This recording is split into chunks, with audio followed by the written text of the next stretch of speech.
আচ্ছা, আমি আজকে আপনাদের সেকেন্ড চ্যাপ্টার শুরু করবো আর কি। তো প্রথম চ্যাপ্টারে কারো কোনো সমস্যা থাকলে, আর অ্যাসাইনমেন্ট দিছে, এগুলো করছেন সবাই? স্যার একটা প্রবলেম ছিল, স্যার করছি। স্যার আমি পারি নাই। বুঝি নাই স্যার একটা প্রবলেম ছিল অ্যাসাইনমেন্টে। আচ্ছা, অ্যাসাইনমেন্টের প্রবলেম আমরা ক্লাস শেষে আলোচনা করবো আর কি, ঠিক আছে? জি স্যার। আমরা নতুন চ্যাপ্টার শুরু করি, তাহলে আমরা পরবর্তীতে যদি প্রবলেম হয় সেগুলো নিয়ে অ্যাসাইনমেন্ট নিয়ে আমি ক্লাস শেষে আলোচনা করব। তো আজকে আমরা যে ক্লাসটা যে চ্যাপ্টারটা শুরু করছি সেটা হচ্ছে কি বেন্ডিং স্ট্রেস অফ বিম। এটা অলরেডি আমি শিয়ার ফোর্স ডায়াগ্রাম, বেন্ডিং মোমেন্ট ডায়াগ্রামের সময় বলে আসছিলাম।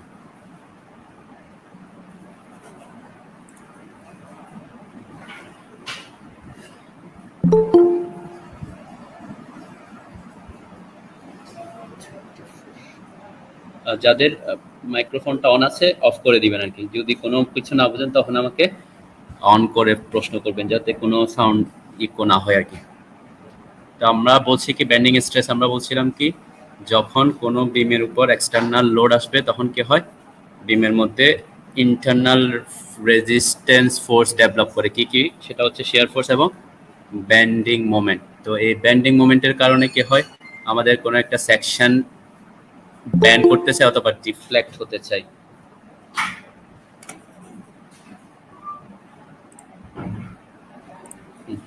এখানে লেখা আছে দেখেন, the bending moment at a section tends to bend or deflect the beam, the internal stresses resist its bending. মানে এখানে যে ছবিটা দেখতেছেন, দেখেন আমাদের বিমটা প্রাথমিক অবস্থায় কি আছে, স্ট্রেট আছে, একেবারে হরিজন্টালি স্ট্রেট আছে। যখন এটার উপর বাইরে থেকে লোড আসবে তখন আমরা বলছিলাম কি এখানে শিয়ার ফোর্স আর বেন্ডিং মোমেন্ট উৎপন্ন হবে। তো এই শিয়ার ফোর্স, এবং আমরা এখানে শিয়ার ফোর্স নিয়ে কথা বলবো না আর কি চ্যাপ্টারে, এখানে কথা বলবো বেন্ডিং মোমেন্ট নিয়ে।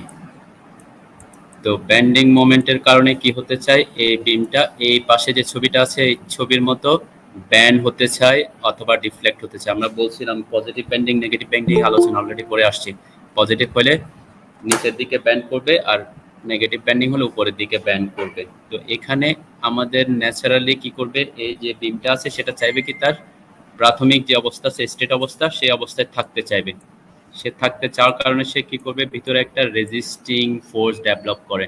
The process of bending stops when every cross section set up full resistance। তার মানে হচ্ছে কি, আমি বলছি কি লোডের কারণে ব্যান্ড হওয়ার কথা, কিন্তু এই সেকশনটা যদি সে ব্যান্ডটাকে কি করতে পারে, রেজিস্ট করতে পারে। এখানে যে সেকশনটা আমরা তো দিব, সেই সেকশনটা যদি সেই বেন্ডিং মোমেন্টের কারণে যে বেন্ডিং হওয়ার কথা সেটা যদি সে স্টপ করতে পারে বা রেজিস্ট করতে পারে, তখন সেই রেজিস্ট্যান্সের কারণে যে মোমেন্টটা ডেভেলপ করে সেই রেজিস্টিং মোমেন্টটাকে আমরা বলছি ওই সেকশনের bending moment. Bending stress, bending মোমেন্টকে রেজিস্ট করার জন্য আমাদের কোনো একটা সেকশনে যে রেজিস্টিং ক্রস সেকশনটা যে রেজিস্টিং ফোর্সটা ডেভেলপ করতেছে সেটা হচ্ছে কি বেন্ডিং স্ট্রেস। দেখেন এখানে খুব সুন্দর করে লেখা আছে আর কি, লেখাটা the resistance offered by the internal stresses. আমি অলরেডি আপনাদেরকে বলে আসছি, এক্সটার্নাল ফোর্স হচ্ছে বাইরে থেকে যে লোডগুলো আমরা দিব, আর ইন্টারনাল ফোর্স হচ্ছে এখানে যে স্ট্রেসটা ডেভেলপ করবে, প্রতিরোধী বলটা ডেভেলপ করে, সেটাকে আমরা বলি স্ট্রেসেস। স্ট্রেস অনেক ধরনের আছে, আমরা আজকে ব্যান্ডিং স্ট্রেস, তার মানে ব্যান্ডিং মোমেন্টের কারণে যখন কোনো বিম ব্যান্ড হতে চায়, তো সেই সেকশনটা যখন কি করতে চায় সেটাকে রেজিস্ট্যান্স অফার করে, রেজিস্ট্যান্স দেয়, সেই রেজিস্ট্যান্সটাকে আমরা বলছি ব্যান্ডিং স্ট্রেস। তো ব্যান্ডিং স্ট্রেস আমরা দুইভাবে দুই প্রকার আর কি। এখান থেকে যদি বুঝি, যখন পজিটিভ ব্যান্ডিং হয় তখন বিমটা নিচের দিকে বাঁকে, নিচে তখন কি হয়, টেনশন উৎপন্ন হয়, উপরে কম্প্রেশন উৎপন্ন হয়। তার মানে হচ্ছে এই একটা লেয়ারের নিচে হচ্ছে টেনশন, আর উপরে হচ্ছে কম্প্রেশন স্ট্রেস, কম্প্রেসিভ স্ট্রেস, আর নিচে হচ্ছে টেনশাইল স্ট্রেস ডেভেলপ করে। তার মানে হচ্ছে ব্যান্ডিং স্ট্রেসটা এট এ টাইম দুইটা কি করবে, দুইটা স্ট্রেস ডেভেলপ করবে। একটা হচ্ছে কম্প্রেসিভ স্ট্রেস আর একটা হচ্ছে ব্যান্ডিং স্ট্রেস, টেনশাইল স্ট্রেস। এই দুইটার কম্বিনেশনই হচ্ছে আমরা বলছি কি ব্যান্ডিং স্ট্রেস।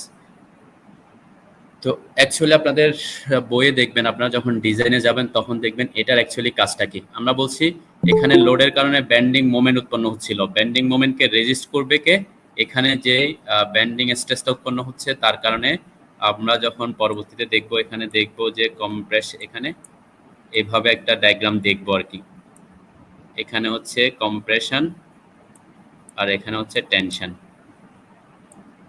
তো এখানে যে ফোর্সটার এই টেনশনের জন্য একটা লব্ধি ফোর্স থাকবে, এই কম্প্রেসিভ স্ট্রেসের জন্য একটা লব্ধি ফোর্স থাকবে। আমরা এগুলা লব্ধি ফোর্স, এই দুইটা ফোর্স একটা আরেকটা কি হয় প্যারালাল এবং কি হয় বিপরীত দিকে কাজ করে কি, যেহেতু কম্প্রেশন আর একটা হচ্ছে টেনশন, তখন এটা কি করে একটা কাপল সৃষ্টি করে। দেখেন এখানে এই ফোর্সটা এদিকে ডিরেকশনে আর এটা যদি ডিরেকশন হয় তাহলে এরা কি করবে, এইটার সাপেক্ষে একটা কাপল সৃষ্টি করতেছে। এই কাপল একটা কি করে, কাপল কি করে একটা মোমেন্ট ক্রিয়েট করে, তাই না?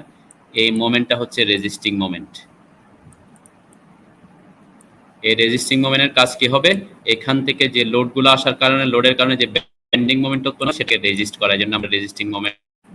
তো খুব সিম্পল থিওরি যে লোডের কারণে বেন্ডিং মোমেন্ট উৎপন্ন হবে, আর এখানে যে সেকশনটা আছে সেকশনের ভিতরে যেই কম্প্রেশন এবং টেনশন স্ট্রেস উৎপন্ন হচ্ছে তারা একটা কাপল সৃষ্টি করে, সে কাপল একটা কি মোমেন্ট ক্রিয়েট করে, মোমেন্টটাকে আমরা রেজিস্টিং মোমেন্ট বলে। তার মানে এই রেজিস্টিং মোমেন্টটা এই বেন্ডিং মোমেন্টকে কি করবে, প্রতিরোধ করবে।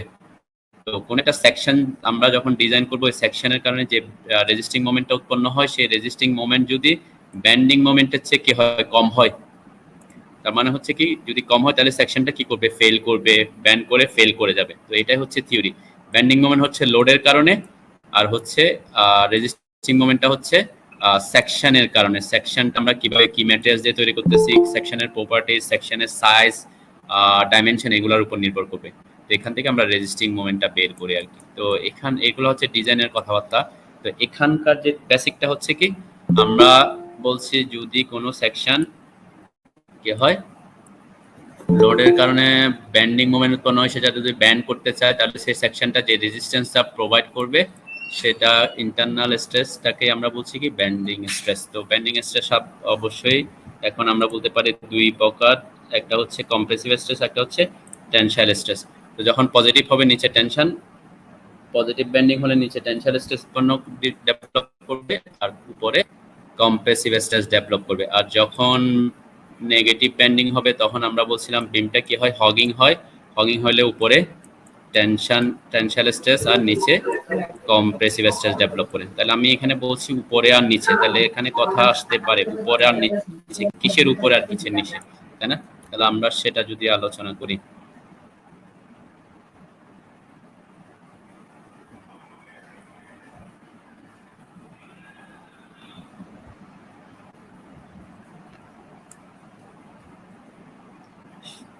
শোনা যাচ্ছে আমাকে?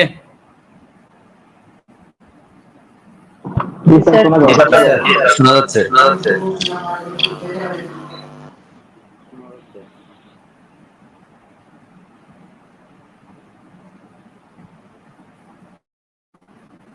তাহলে দেখেন আমরা এতক্ষণ বলছিলাম উপরে আর নিচে, তাহলে কিসের উপরে?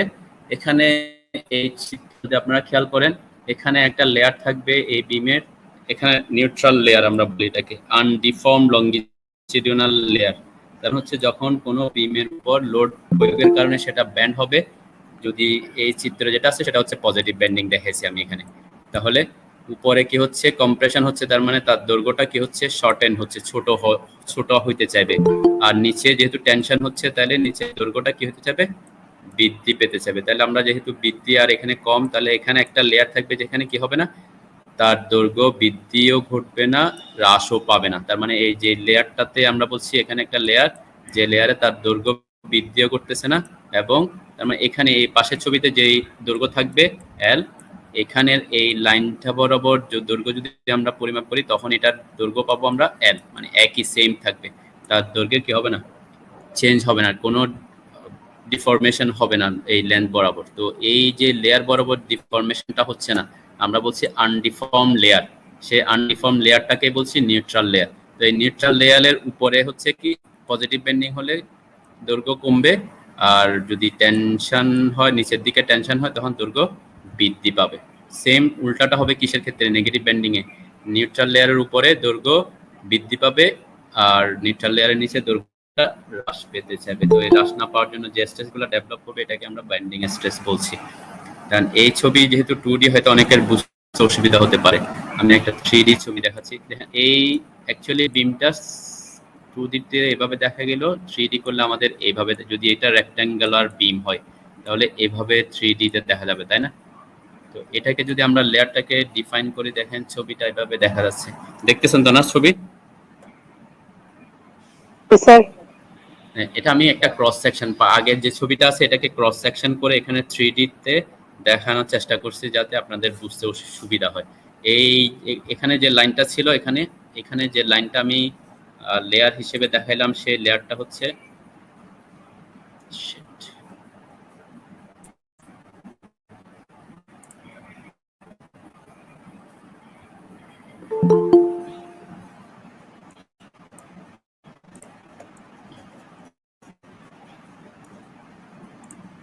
পরের ছবিতে আমি যে লেয়ারটাকে এখানে যে লাইনটা দেখাইছি, এই লাইনটাকে পরের ছবিটাতে এখানে 3D তে দেখানো হয়েছে।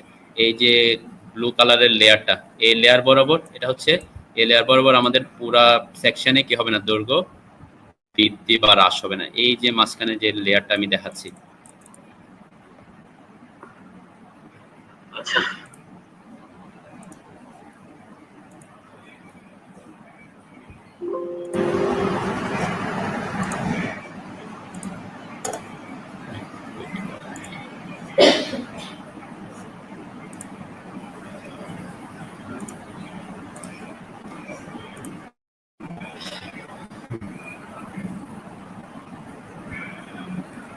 এখানে এই লেয়ারটা বরাবর হচ্ছে কি আমাদের নিউট্রাল লেয়ার। তাহলে আমরা যদি এখানে ডিফাইন করব হচ্ছে নিউট্রাল অ্যাক্সিস কোনটা, আমরা যখন বিমকে ক্রস সেকশন করব, কাটবো, আমরা যদি এটাকে এই বরাবর কাটি, ক্রস সেকশনটা আমরা কিভাবে দেখতেছি, এই ক্রস সেকশনটা পরের ছবিটাতে দেখতেছি। এইটা হচ্ছে আমরা বলছি বিমের ক্রস সেকশন, ঠিক আছে? তো এই নিউট্রাল লেয়ারটা ক্রস সেকশনের সাথে মিলতেছে, intersection of the neutral layer with the cross section, এই অক্ষটাকে, এই অ্যাক্সিসটাকে আমরা বলছি নিউট্রাল অ্যাক্সিস। একটা হচ্ছে নিউট্রাল লেয়ার ডিফাইন করলাম, আর একটা হচ্ছে নিউট্রাল অ্যাক্সিস। মানে এই সেকশনটাকে আমরা আমাদের বইয়ে সবসময় এইভাবে দেখানোর চেষ্টা করি, যে এইভাবে পাশ থেকে দেখে আর কি, 2D তে। কিন্তু এখানে যে ছবিটা দেখানো আছে সেটা হচ্ছে 3D তে দেখানো আছে। তো নিউট্রাল লেয়ার আর নিউট্রাল অ্যাক্সিসের মধ্যে ডিফারেন্সটা হচ্ছে এটাই। থ্রুআউট দ্য লেন্থ, আমরা যে এখানে একটা আগে আমরা একটা লাইন হিসেবে দেখছিলাম, তো বলছিলাম ওই একই ডেপথে একই গভীরতায় পুরা লেয়ারটাই হচ্ছে নিউট্রাল লেয়ার। আর যখন এই লেয়ারটা আমরা কোনো একটা বিমের কোনো একটা সেকশন বরাবর ক্রস সেকশন দেখব, সেই ক্রস সেকশনটা নিউট্রাল লেয়ার যেখানে এসে মিলতেছে, সেই অ্যাক্সিসটাকে, এই দিকের অ্যাক্সিসটাকে আমরা বলছি নিউট্রাল অ্যাক্সিস। তাহলে এই নিউট্রাল অ্যাক্সিসের আমরা যদি ক্রস সেকশনের দিকে দেখি, নিউট্রাল অ্যাক্সিসের উপরের দিকে আর এই নিচের দিকে কি হবে, তার দৈর্ঘ্যের চেঞ্জটা ঘটবে যদি লোডের কারণে ব্যান্ড হতে চাই। তাহলে পজিটিভ ব্যান্ডিং হলে তখন বলছি কি এই নিউট্রাল অ্যাক্সিসের উপরের দিকে কি হবে, দৈর্ঘ্যটা কমতে চাইবে, আর নিচের দিকে দৈর্ঘ্যটা কি হতে চাইবে, বৃদ্ধি পেতে চাইবে। তো এই জন্য আমরা বলছি এখানে টেনশন স্ট্রেস ডেভেলপ করবে, উপরের দিকে কম্প্রেসিভ স্ট্রেস ডেভেলপ করবে।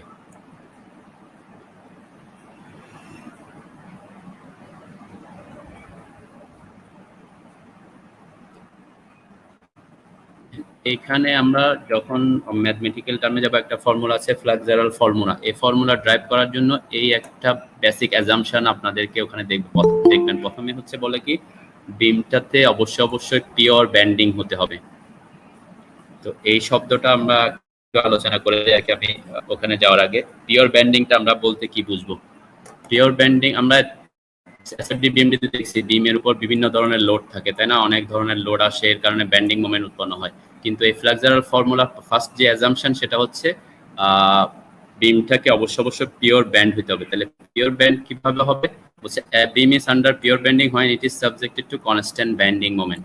প্রথম এটা হচ্ছে খুব সিম্পল কথা, যদি কোনো বিমের থ্রো আউট ব্যান্ডিং মোমেন্টের মান কি হয়, সেম থাকে। দেখেন আমি নিচে একটা ব্যান্ডিং মোমেন্টের চিত্র দেখাইছি, এটা হচ্ছে ব্যান্ডিং মোমেন্ট। এখানে 0 রেফারেন্স বেসলাইন থেকে দেখা যাচ্ছে কি এখানে যে মানটা থাকবে, যদি এখানে পুরা বিমের উপরে ব্যান্ডিং মোমেন্টের মানটা 10 হইতে হবে। তো আমরা যখন এসএফডি বিএমডি আসছি তখন দেখছি যে বিভিন্ন সেকশনে ব্যান্ডিং মোমেন্টের মান বিভিন্ন হয়, কিন্তু এই পিওর ব্যান্ডিং এর সত্যটা হচ্ছে কি, যদি কোনো বিমের থ্রো আউট কি হয়, কনস্ট্যান্ট ব্যান্ডিং থাকে। তার মানে কখন ব্যান্ডিং মোমেন্টটা কনস্ট্যান্ট হবে, যখন এখানে এমনভাবে ফোর্সটা অ্যাপ্লাই হবে যে শুধুমাত্র বিমের দুই পাশে কি হচ্ছে শুধুমাত্র পিওর মোমেন্ট বা কাপল কাজ করবে। দেখেন আমি এখানে দুইটা এই ছবিতে দুই পাশে মোমেন্ট দেখেছি, এখানে একটা মোমেন্ট, এখানে একটা মোমেন্ট, আর কোনো কি থাকতে পারবে না, কোনো ধরনের ফোর্স যদি না থাকে। বিমের এই বিম, এটা হচ্ছে বিম, বিমের সাপোর্ট বা এন্ড পোর্শনে যদি দুইটা কি থাকে কাপল কাজ করে, যে কাপলের কারণে এখানে ব্যান্ডিং মোমেন্ট উৎপন্ন হবে, আর কোনো ধরনের লোড থাকতে পারবে না। এটা হচ্ছে ফার্স্ট সত্য। যদি আমাদের প্র্যাকটিক্যাল লাইফে সেটা আমরা দেখি না আর কি, যে শুধুমাত্র দুই পাশে কি থাকবে কাপল থাকবে। এটা আমি এখানে একটা ক্লকওয়াইজ দেখেছি, একটা অ্যান্টি ক্লকওয়াইজ দেখেছি। এটা এভাবে হইতে পারতো, উল্টা দিকে হইতে পারতো, এদিকে অ্যান্টি ক্লকওয়াইজ হলে এদিকে ক্লকওয়াইজও হতে পারতো আর কি। কিন্তু সত্যটা হচ্ছে যদি বিমের উপর কি থাকে কনস্ট্যান্ট বেন্ডিং মোমেন্ট থাকে, আর pure bending occurs when shear force is 0। দেখেন এখানে আর একটা সত্য কথা বলছে, পিওর বেন্ডিং যখন হবে তখন অবশ্যই কি হতে পারবে না, এখানে শেয়ার ফোর্স, কোনো ধরনের শেয়ার ফোর্স উৎপন্ন হতে পারবে না। তার মানে through out the beam share ফোর্সের মান কি থাকবে, 0 থাকবে এখানে। এই জন্য এই লাইনটা একেবারে আমাদের শেয়ার ফোর্সের লাইনটা একেবারে 0-তে থাকবে। তো যদিও প্র্যাকটিক্যালি আমরা যখন ডিজাইন করব তখন দেখবো যে কি এই ধরনের কেজ আমরা পাবো না। যেহেতু ফ্লেক্সার ফর্মুলা ড্রাইভ করার জন্য যে ড্রাইভটা করছে সে এইটাই বেসিক অ্যাজাম্পশন করে নিছে যে আমাদের বিমের মধ্যে কি হবে, শুধুমাত্র কি হবে দুই পাশে এমন ভাবে কাপল থাকবে বা পিওর মোমেন্ট থাকবে যেটার কারণে শুধুমাত্র সে ব্যান্ড করবে। তার মানে এটা যদি এদিকে এই আমার চিত্র অনুযায়ী হয় তাহলে ব্যান্ডিং হবে এভাবে নিচের দিকে, তার মানে পজিটিভ ব্যান্ডিং হবে আর কি। আর উল্টা দিকে যেটা দেখাচ্ছিলাম এটার কারণে হয়তো নেগেটিভ ব্যান্ডিং হইতো। তার মানে এখানে শুধুমাত্র ব্যান্ডিং মোমেন্টটাই উৎপন্ন হবে, কোনো ফোর্স না থাকার কারণে, অন্য কোনো ভার্টিক্যাল বা ট্রান্সভার্স ফোর্স না থাকার কারণে কোনো ধরনের শিয়ার ফোর্স কি করবে না, ডেভেলপ করবে না। তো শিয়ার ফোর্স ডেভেলপ না করলে আমরা 3 নাম্বার চ্যাপ্টারে যখন দেখবো শিয়ার স্ট্রেস, তাহলে শিয়ার ফোর্স ডেভেলপ না করা মানে কোনো ধরনের শিয়ার স্ট্রেসও ডেভেলপ করবে না। তার মানে এখানে শুধুমাত্র ব্যান্ডিং মোমেন্ট উৎপন্ন হবে আর ডেভেলপ করবেটা কি, ব্যান্ডিং স্ট্রেস। সেজন্য এই পিয়ার ব্যান্ডিংটা এখানে আমি আলোচনা করলাম। তার মানে আমরা ফ্লেক্সারাল ফর্মুলা ড্রাইভ করার সময় ফার্স্ট যে সত্য সেটা হচ্ছে আমাদের বিমটাকে কি হইতে হবে, সাবজেক্টেড হইতে হবে শুধুমাত্র পিওর মোমেন্ট দ্বারা, দুই পাশে কনস্ট্যান্ট ব্যান্ডিং মোমেন্ট থাকবে আমাদের থ্রু আউট দ্য বিম।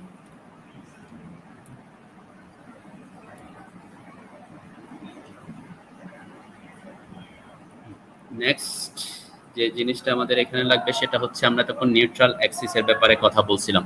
তো এই চ্যাপ্টারের আরেকটা বেসিক অ্যাজাম্পশনটা হচ্ছে কি, ম্যাটেরিয়ালস যেটা ইউজ করব আমরা, ম্যাটেরিয়ালসটা হোমোজেনাস হতে হবে।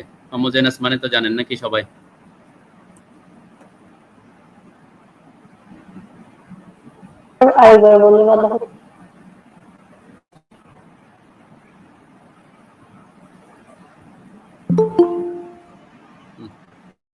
এটা মানে হচ্ছে সমসত্ব। তাহলে সমসত্ব হইতে হবে, ম্যাট্রিক্সটা সমসত্ব হইতে হবে। সমসত্ব মিন্সটা কি, আমরা আমাদের যে স্ট্রাকচারটা তৈরি করে আমরা আমাদের যে আরসিসি ফ্রেম বলি, আরসিসি ফ্রেমে কি কি থাকে, কংক্রিট থাকে, আরসিসিতে কি কি থাকে, কংক্রিট, আর রিইনফোর্সমেন্ট হিসেবে আমরা স্টিল ইউজ করি। তাহলে এই যে ম্যাটেরিয়ালস, দুইটা ম্যাটেরিয়ালস দিয়ে আমরা একটা সেকশন তৈরি করলাম, একটা স্ট্রাকচারাল এলিমেন্ট তৈরি করলাম, তাহলে দুটা ম্যাটেরিয়ালসের প্রপার্টিস আলাদা আলাদা। তাহলে এইটা কিন্তু হোমোজেনাস কোন স্ট্রাকচার তৈরি করতেছে না। হোমোজেনাস হওয়ার সত্যটা হচ্ছে এমন একটা শুধুমাত্র সিঙ্গেল ম্যাটেরিয়ালস দিয়ে তৈরি, কোন একটা বিম যদি সিঙ্গেল ম্যাটেরিয়ালস দিয়ে তৈরি করি, তার মানে যদি এই বিমটা যদি কাঠের হয়, শুধুমাত্র কাঠ দিয়ে শুধুমাত্র উড থাকবে, আর কোনো ম্যাটেরিয়াল সেটাতে আমরা ইউজ করবো না। যদি স্টিল হয়, স্টিলটাও একই প্রপার্টিসের হইতে পারে, আবার স্টিলও বিভিন্ন প্রকার হইতে পারে, যে স্টিল ইউজ করলাম কিন্তু স্টিলের একটা প্রপার্টিসটা আলাদা, তখনও কিন্তু হোমোজেনাস হবে না আর কি। তো এখানে ওইটাকে বলে আইসোট্রপিক। আমি আইসোট্রপিকে পরে আসছি আর কি। হোমোজেনাস বলতে আমরা সাধারণত বুঝি কি, যখন কোন একটা স্ট্রাকচারাল এলিমেন্ট আমরা তৈরি করব শুধুমাত্র সিঙ্গেল এলিমেন্ট দিয়ে। সিঙ্গেল এলিমেন্ট মানে যদি উডের হয় শুধুমাত্র উড হবে, যদি স্টিল হয় শুধুমাত্র স্টিল হবে, আর যদি কংক্রিট হয় শুধুমাত্র কংক্রিটের হবে। কংক্রিট একটা হোমোজেনাস ম্যাটেরিয়ালস। আমি মনে হয় আপনাদের কনস্ট্রাকশন প্রসেস আলোচনা করছিলাম, যদিও কংক্রিটটা আমরা তৈরি করি আলাদা আলাদা ম্যাটেরিয়ালস দিয়ে, কিন্তু সেটা যখন তৈরি হয়ে তখন একটা ম্যাটেরিয়ালস হিসেবে আমরা কাউন্ট করি। সেজন্য কংক্রিটটা আমরা হোমোজেনাস ম্যাটেরিয়ালস হিসেবে ডিফাইন করব। কিন্তু সত্য হচ্ছে যখন আমরা বিমটা তৈরি করব, বিমের প্রত্যেকটা জায়গায় কংক্রিটের প্রপার্টিস একই থাকতে হবে। এখন এক জায়গার প্রপার্টিস একরকম, অন্য জায়গার স্ট্রেংথ অন্যরকম, তখন সে আবার আইসোট্রপিক হয় না আর কি। তো এই জন্য এই আইসোট্রপিক হওয়াও একটা হচ্ছে ফ্লেক্সারাল ফর্মুলা সত্য। তার মানে বিমটা হইতে হবে সিঙ্গেল ম্যাট্রিক্স দিয়ে তৈরি এবং থ্রু আউট দ্য সেকশন বিমের একই প্রপার্টিজ থাকতে হবে। সে স্ট্রেংথ একই ধরনের স্ট্রেংথ শো করবে, তার ইলাস্টিক, যার ওখানে সাউন্ড হচ্ছে মাইক্রোফোনটা অফ করা।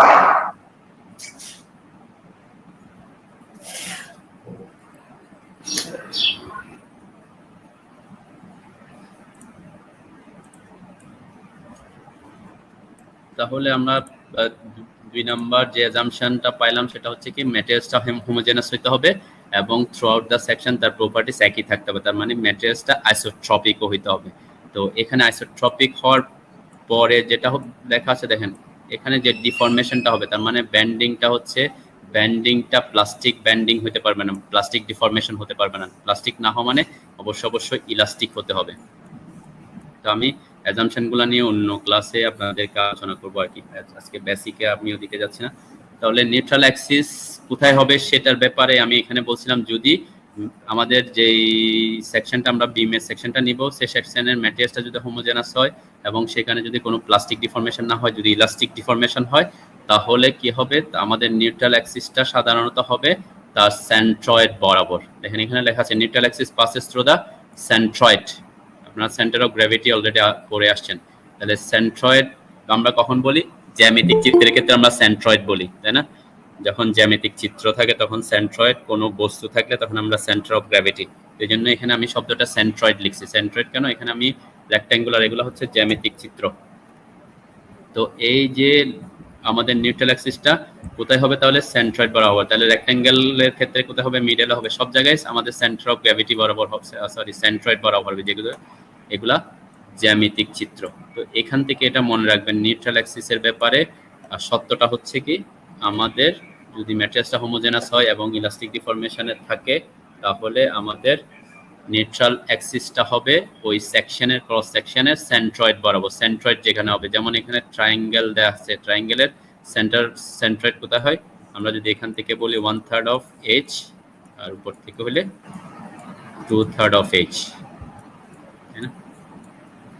এভাবে আমরা নিউট্রাল অ্যাক্সিসটা পাবো। বুঝাতে পারছি তো নাকি?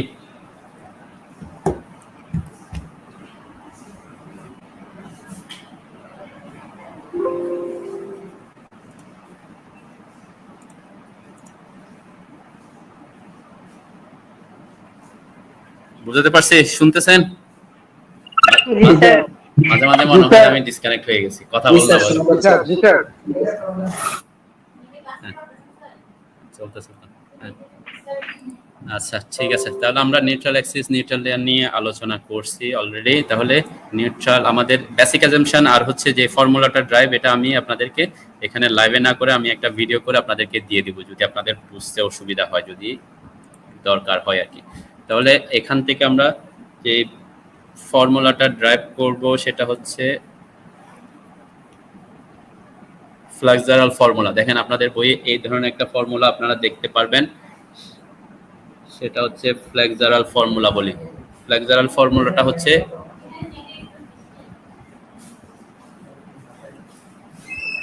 হ্যাঁ ফ্লেক্সারাল ফর্মুলাটা দেখেন, আমি শুধুমাত্র আজকে ডেরিভেশনে যাচ্ছি না আর কি, আমি আপনাদেরকে এটার যেই এখানে আমরা সংকেতগুলো ইউজ করছি, এগুলা কি, এগুলো আলোচনা করলে আপনারা হয়তো বুঝার কথা।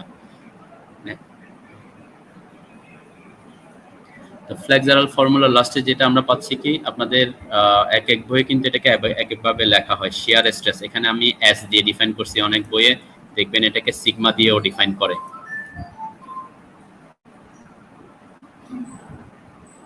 তাহলে এই এস বা সিগমাটা হচ্ছে কি, পাশে লিখছি আমি বেন্ডিং স্ট্রেস এট এ পয়েন্ট। এট এ পয়েন্ট মানে দেখেন এখানে আমি ক্রস সেকশন দেখাচ্ছি, এখানে বিমটা হচ্ছে লম্বা একটা বিম, এভাবে বিম, একটা বিম,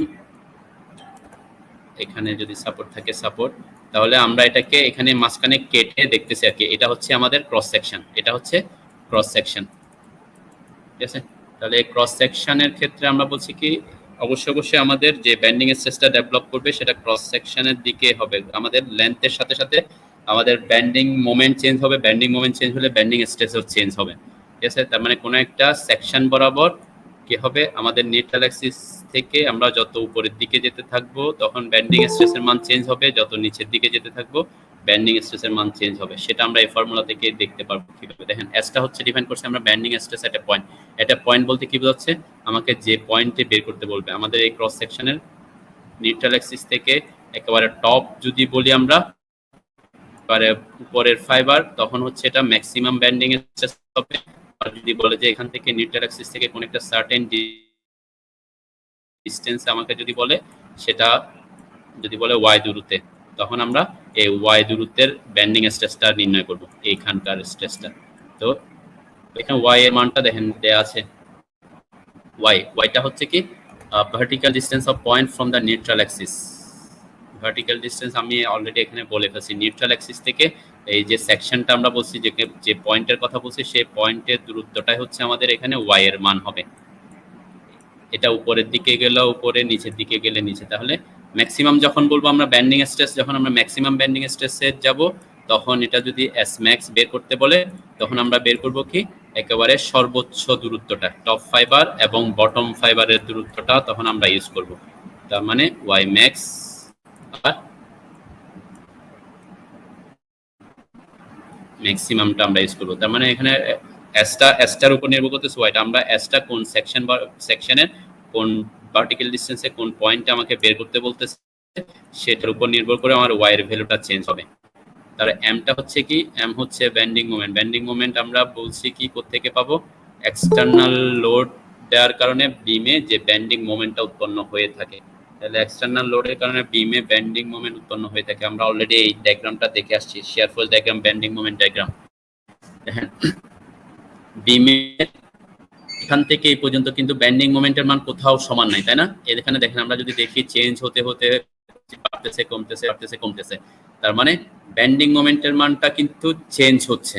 তাহলে ব্যান্ডিং মোমেন্ট আমরা কোনটা নিব, এখান থেকে, এই ডায়াগ্রাম থেকে, আমরা ডায়াগ্রাম থেকে নিতে হবে, এখান থেকে ব্যান্ডিং মোমেন্টের মানটা নিতে হবে, এম এর মানটা।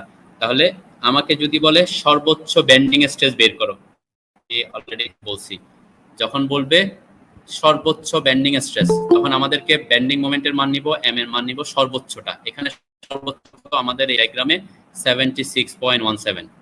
আমরা এই ডায়াগ্রামটা এক আকার পরে, এটা প্লাসও হইতে পারে মাইনাস হইতে পারে, মাইনাস শুধু আমরা ভ্যালুটার দিকে খেয়াল করব।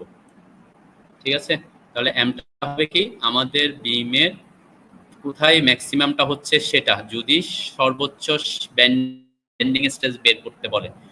যদি কোনো অঙ্কে বলে দেয় যে আমাকে বি সেকশন বরাবর ব্যান্ডিং স্ট্রেস বের করো, এই বিমের বি সেকশন বরাবর ব্যান্ডিং স্ট্রেস বের করো, তখন এম এর মানটা কোনটা নিব, এই সেকশন বরাবর আমাদের ব্যান্ডিং মোমেন্টের মান কত সেটা। তাহলে এই সেকশনের ব্যান্ডিং মোমেন্টের মান কত, 39.30। ঠিক আছে, বুঝতেছেন এর মানটা কিন্তু কি হবে, আমি অলরেডি এখানে আলোচনা করতেছি। আমরা যখন ম্যাথমেটিক্যালে যাব তখন কিন্তু এত ডিটেইলস আসবে না আর কি। আর আমরা বলছি দুইটা জিনিস আমি অলরেডি আলোচনা করছি, একটা হচ্ছে ওয়াই এর মানটা কি হবে, ওয়াই হচ্ছে ক্রস সেকশনে, এই যে ক্রস সেকশনের সাথে রিলেটেড ওয়াই এর মানটা।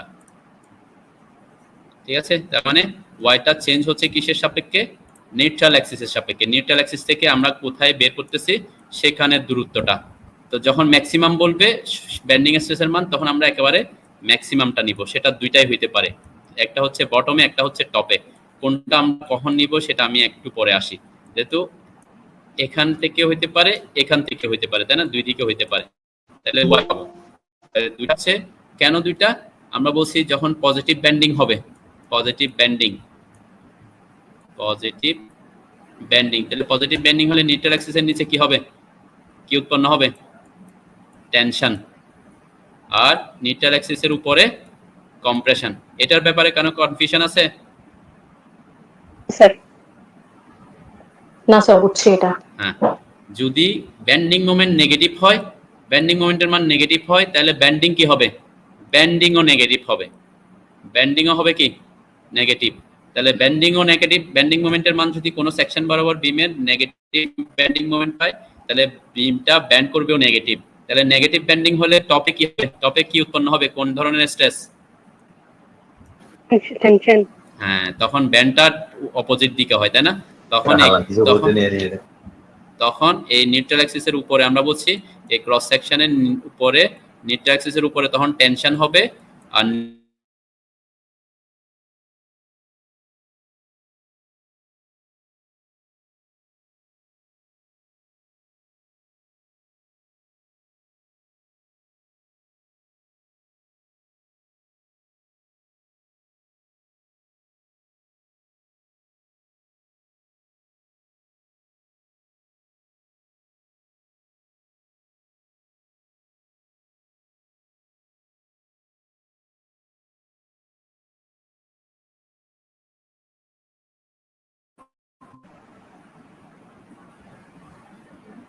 বুঝতে পারছেন? জি স্যার। তাহলে আমরা দুইটা পাচ্ছি, একটা দুইটাই আমাকে বের করতে হবে। যখন আমাকে বলবে এস ম্যাক্স মানে ব্যান্ডিং এর স্ট্রেস, সর্বোচ্চ ব্যান্ডিং এর স্ট্রেস বের করো, তাহলে আমরা ব্যান্ডিং এর স্ট্রেস অলরেডি দুইটা পেয়ে গেছি, একটা হচ্ছে টেনশন আর একটা হচ্ছে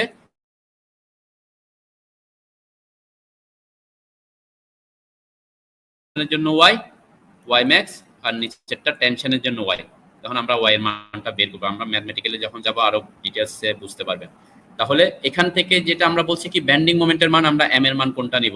এম এর মান আমরা নিব যদি যদি আমাকে বলে সর্বোচ্চ ব্যান্ডিং এর স্ট্রেস কত, তখন আমরা এম এর মান কোনটা নিব? ব্যান্ডিং মোমেন্ট ডায়াগ্রাম থেকে সর্বোচ্চ মানটা। যেমন আমার এই ডায়াগ্রামে 76.17 হচ্ছে সর্বোচ্চ, ঠিক আছে? আর যদি বলে দেয় কোনো অঙ্কে বলে দিছে যে সাপোজ আমার এই বিমের ই সেকশন বরাবর ব্যান্ডিং মোমেন্টে ব্যান্ডিং স্ট্রেস বের করো, ই বরাবর ব্যান্ডিং স্ট্রেস বের করতে বলতেছে, তাহলে এম এর মান আমরা কোনটা নিব? ই সেকশন বরাবর ব্যান্ডিং মোমেন্টের মান যত সেটা, ঠিক আছে? আমরা ব্যান্ডিং মোমেন্ট ডায়াগ্রামে এসে দেখবো ই সেকশনে ব্যান্ডিং মোমেন্টের মান কত। ব্যান্ডিং মোমেন্টের মান পাচ্ছি 60.85, তখন নিব এটা। আর যখন ম্যাক্সিমাম বলবে তখন ম্যাক্সিমামটা নিব, কোথায় আছে সেটা আমাদেরকে বের করে নিতে হবে আর কি। এটা বুঝাতে পারছি এম এর মানটা? স্যার বোঝাতে পারলে ভালো। এরপরে যেটা আছে সেটা হচ্ছে কি আই এর মান। আইটা কি? আচ্ছা, আমার এখানে একটু আসি, এখানে স্ক্রিনটা একটু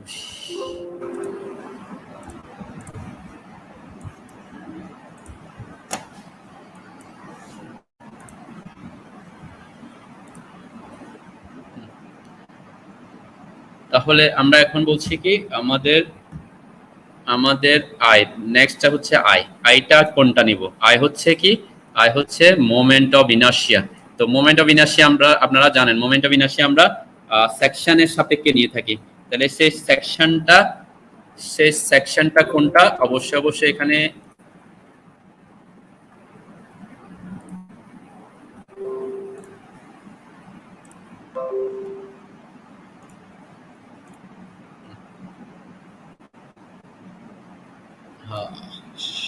তাহলে আইটা হবে কি? শোনা যাচ্ছে? জি স্যার। আচ্ছা, আমার এখানে নেটওয়ার্ক মাঝে মাঝে ডিস্টার্ব করতেছে, আমি যদিও কলেজে আছি সেজন্য আমি বারবার কনফার্ম হচ্ছি। তাহলে আইটা হচ্ছে কি মোমেন্ট অফ ইনার্শিয়া। তাহলে মোমেন্ট অফ ইনার্শিয়া আমরা জানি কি একটা সেকশনের সাপেক্ষে নির্ণয় করতে হয়। তাহলে এখানের ক্ষেত্রে আইটা কি হবে বলা আছে, দেখেন cross section about inertia of cross section about neutral Axis. তার মানে এখানের ক্ষেত্রে আমরা যে আইটা ইউজ করব সে আইটা সবসময় হবে কি নিউট্রাল অ্যাক্সিসের সাপেক্ষে। এই যে নিউট্রাল অ্যাক্সিসের সাপেক্ষে আমাদের আইটা, তার মানে আমরা বলতে পারি কি এটা আইসিজি হবে।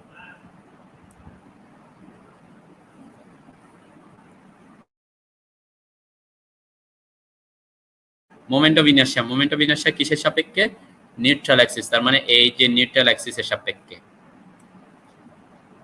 ডিসকানেক্ট হয়ে গেলাম তো নাকি? আচ্ছা,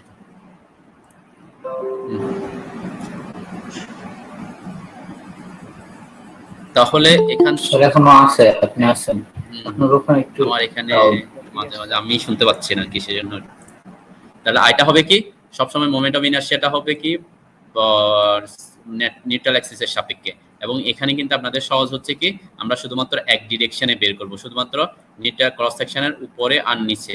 তার মানে এখানে একটাই আমাদের মোমেন্ট অফ ইনার্শিয়া, সেটা হচ্ছে এই নিউট্রাল অ্যাক্সিসের সাপেক্ষে মোমেন্ট অফ ইনার্শিয়া। সেজন্য আমি এখানে আইসিজি বলতে পারি এটাকে, অথবা এন এ নিউট্রাল অ্যাক্সিস বলতে পারি। Moment of inertia about neutral Axis. বুঝতে পারছেন এটা? আই এর মান কোনটা হবে?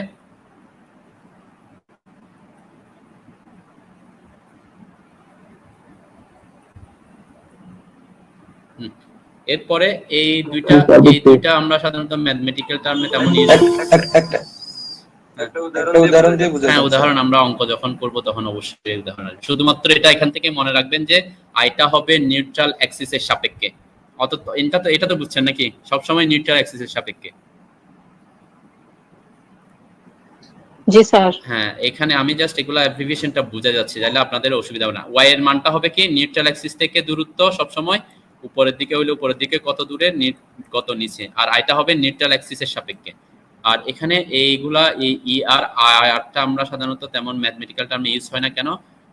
এই আরটা হচ্ছে রেডিয়াস অফ কার্ভেচার, এটা আমি একটু পরে আসি। এটা হচ্ছে কি এখানে লেখা আছে modulus of elasticity of Young modulus. আপনারা অলরেডি স্ট্রাকচার মেকানিক্সে এটা পড়ে আসছেন, কোন একটা ম্যাটেরিয়ালসের মডুলাস অফ ইলাস্টিসিটি।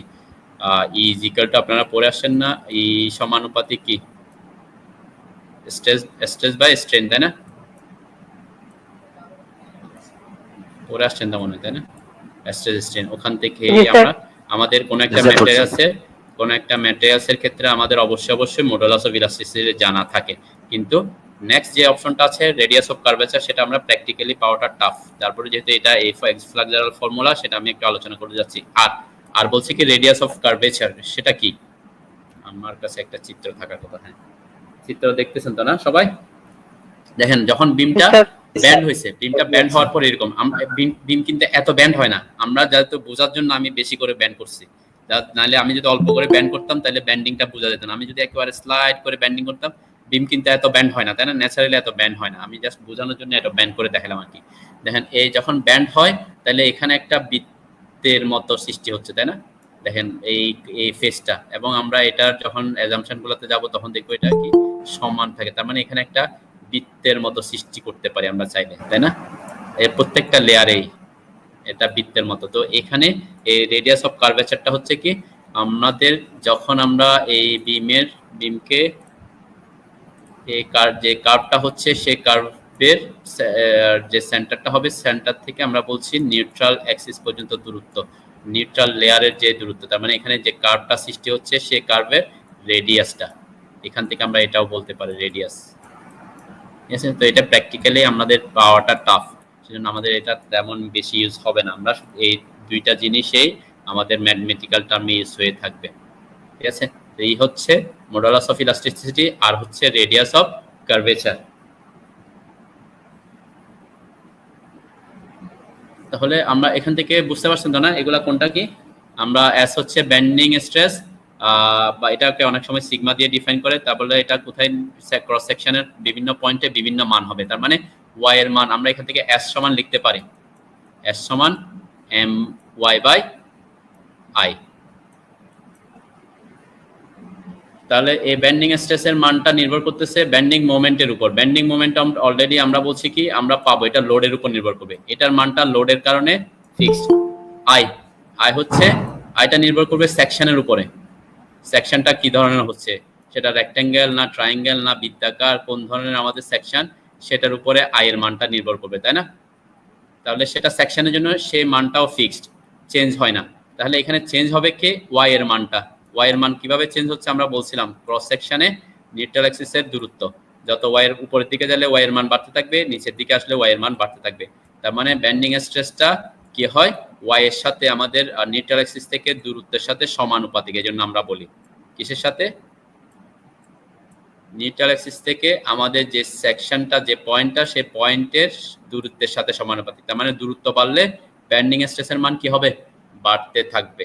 তার মানে একেবারে উপরে যখন আসবো তখন ম্যাক্সিমাম হবে, একেবারে নিচে যখন আসবো তখনও ম্যাক্সিমাম হবে। বুঝতে পারছেন? এটা বুঝতে পারছেন তো নাকি?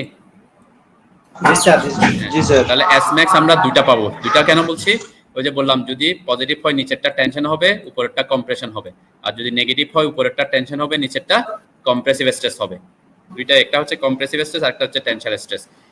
এখন আমরা এখান থেকে বলতে পারি যে নিউট্রাল অ্যাক্সিসে শিয়ার ফোর্স বেন্ডিং স্ট্রেসের মান কত হবে নিউট্রাল অ্যাক্সিসে? কেউ কেউ বলতে পারবেন নিউট্রাল অ্যাক্সিসে বেন্ডিং স্ট্রেসের মান কত হবে?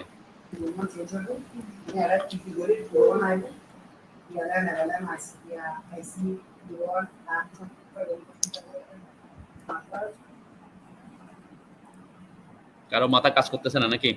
দেখেন আমরা বলছি s হচ্ছে my/i, এগুলো তো চেঞ্জ হচ্ছে না, শুধুমাত্র y এর মানটা চেঞ্জ হয়। y টা হচ্ছে নিউট্রাল অ্যাক্সিস থেকে দূরত্ব, তাহলে নিউট্রাল অ্যাক্সিসে y এর মান কত হবে?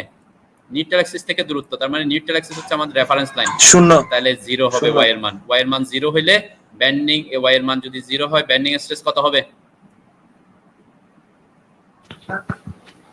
y এর মান 0 হলে হ্যাঁ, বেন্ডিং স্ট্রেসও 0 শূন্য হবে। বেন্ডিং স্ট্রেসও 0 হবে। তার মানে আমরা অলরেডি জেনে আসছি এখানে দৈর্ঘ্য তো চেঞ্জ হচ্ছে না, দৈর্ঘ্য চেঞ্জ না হলে তার কি হচ্ছে না, দৈর্ঘ্য বৃদ্ধিও হচ্ছে না, দৈর্ঘ্য হ্রাসও পাচ্ছে না, তার মানে ওখানে কোনো ধরনের বেন্ডিং স্ট্রেস সে ডেভেলপ করবে না। এখান থেকে আমরা এই ফর্মুলা থেকে এটাও আমরা বুঝতে পারি, তার মানে y এর সাথে জন্য আমরা বলছি y এর সাথে সে সমানুপাতিক। ঠিক আছে, এই জন্য আমাদের এই সেকশনের ক্ষেত্রে আমাদের আপনাদের পাশে দেখবেন চিত্রটা এইভাবে দেখানো হয়, চিত্র যখন আমরা আঁকবো তখন বুঝতে পারবো, এইভাবে দেখানো হয়। তার মানে এখানে হচ্ছে 0, এরপর আস্তে আস্তে বাড়তে বাড়তে ম্যাক্সিমাম হবে, আর বাড়তে বাড়তে ম্যাক্সিমাম হবে। ঠিক আছে, টেনশন কম্প্রেশন এটা হচ্ছে ফ্যাক্ট।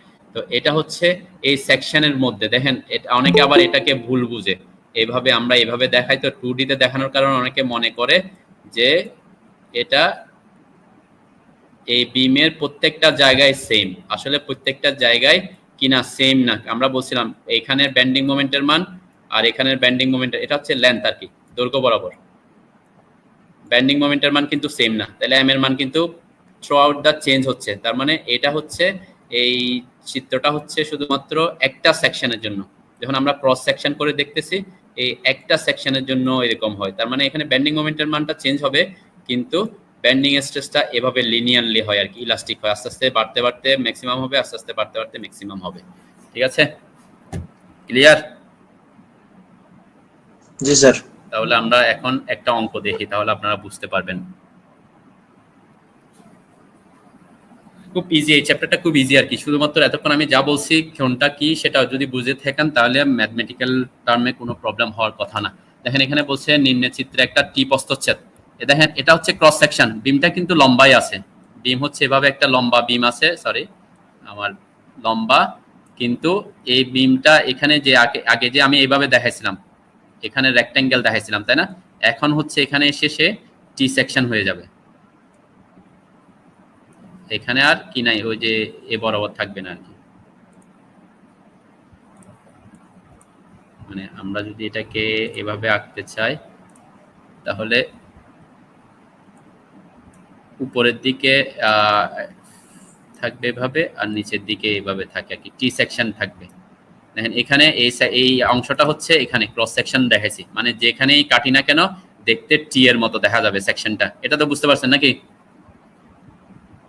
জি স্যার। হ্যাঁ, এটাই হচ্ছে মেন। এখানে আবার আইও হতে পারে, এটা এখানে যদি আই, এই সেকশনটা যদি আই দেখায় তখন এটা দেখতে এখানে আই এর মতো হয়ে যাবে আর কি। ঠিক আছে, এইভাবে হয়ে যাবে, তখন এটা সেকশনটা এরকম। তাহলে একটা হচ্ছে লেন্থ আর একটা হচ্ছে ক্রস সেকশন, যেখানে কাটি না কেন তখন আই এর মতো দেখা যাবে, আর যদি পুরাটা রেক্ট্যাঙ্গেল হয় তাহলে পুরাটা রেক্ট্যাঙ্গেলই দেখা যাবে।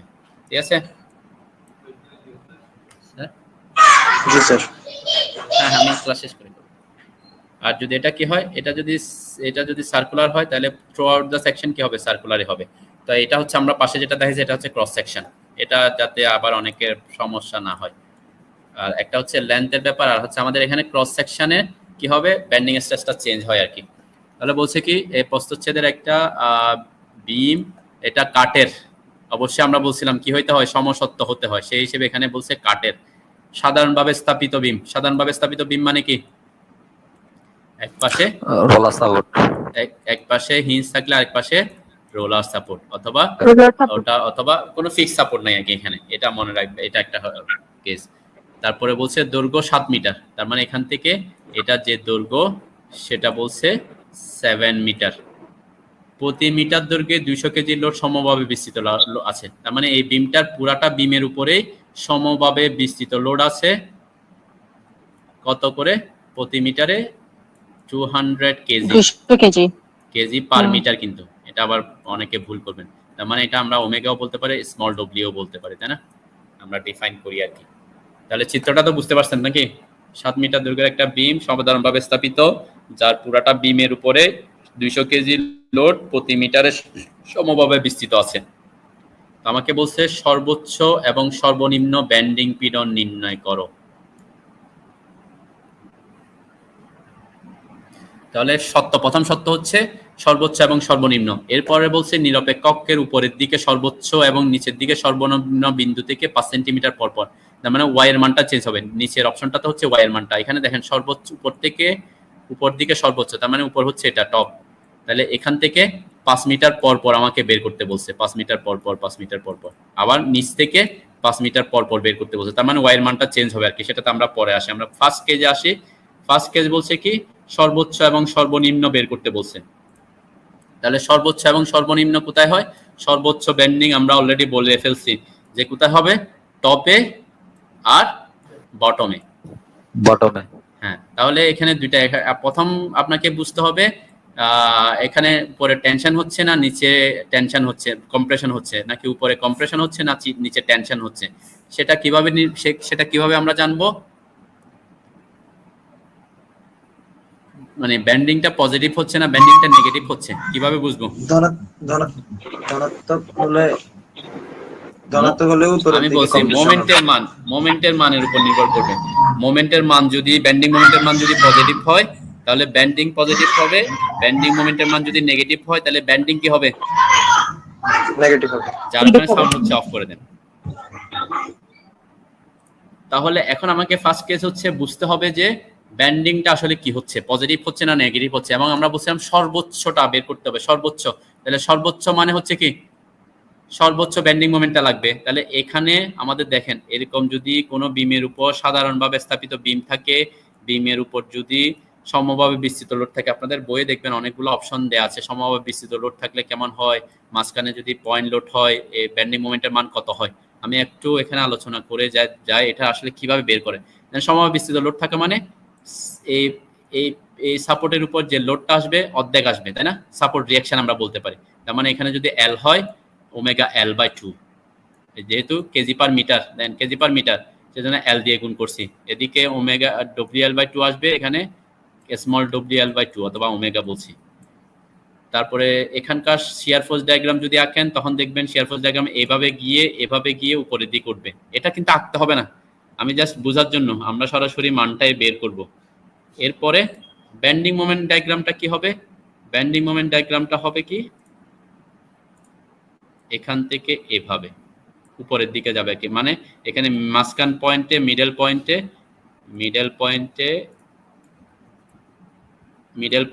ব্যান্ডিং মোমেন্টটা ম্যাক্সিমাম হয়। আপনি যদি ডায়াগ্রাম অঙ্কন করে দেখেন তখন দেখবেন ডায়াগ্রামটা এরকম হবে ব্যান্ডিং মোমেন্ট, এবং সেটা হবে মাঝখানে। যদি এমন কোনো বিম থাকে যে সাধারণভাবে স্থাপিত বিম যার উপর পুরা বিমের উপরে সমভাবে বিস্তৃত লোড আছে, তাহলে তার ব্যান্ডিং মোমেন্টটা কোথায় হবে, ম্যাক্সিমামটা কোথায় হবে? মিড পয়েন্টে। ঠিক আছে, এটা ম্যাক্সিমাম। এবং এটার মান কত হবে?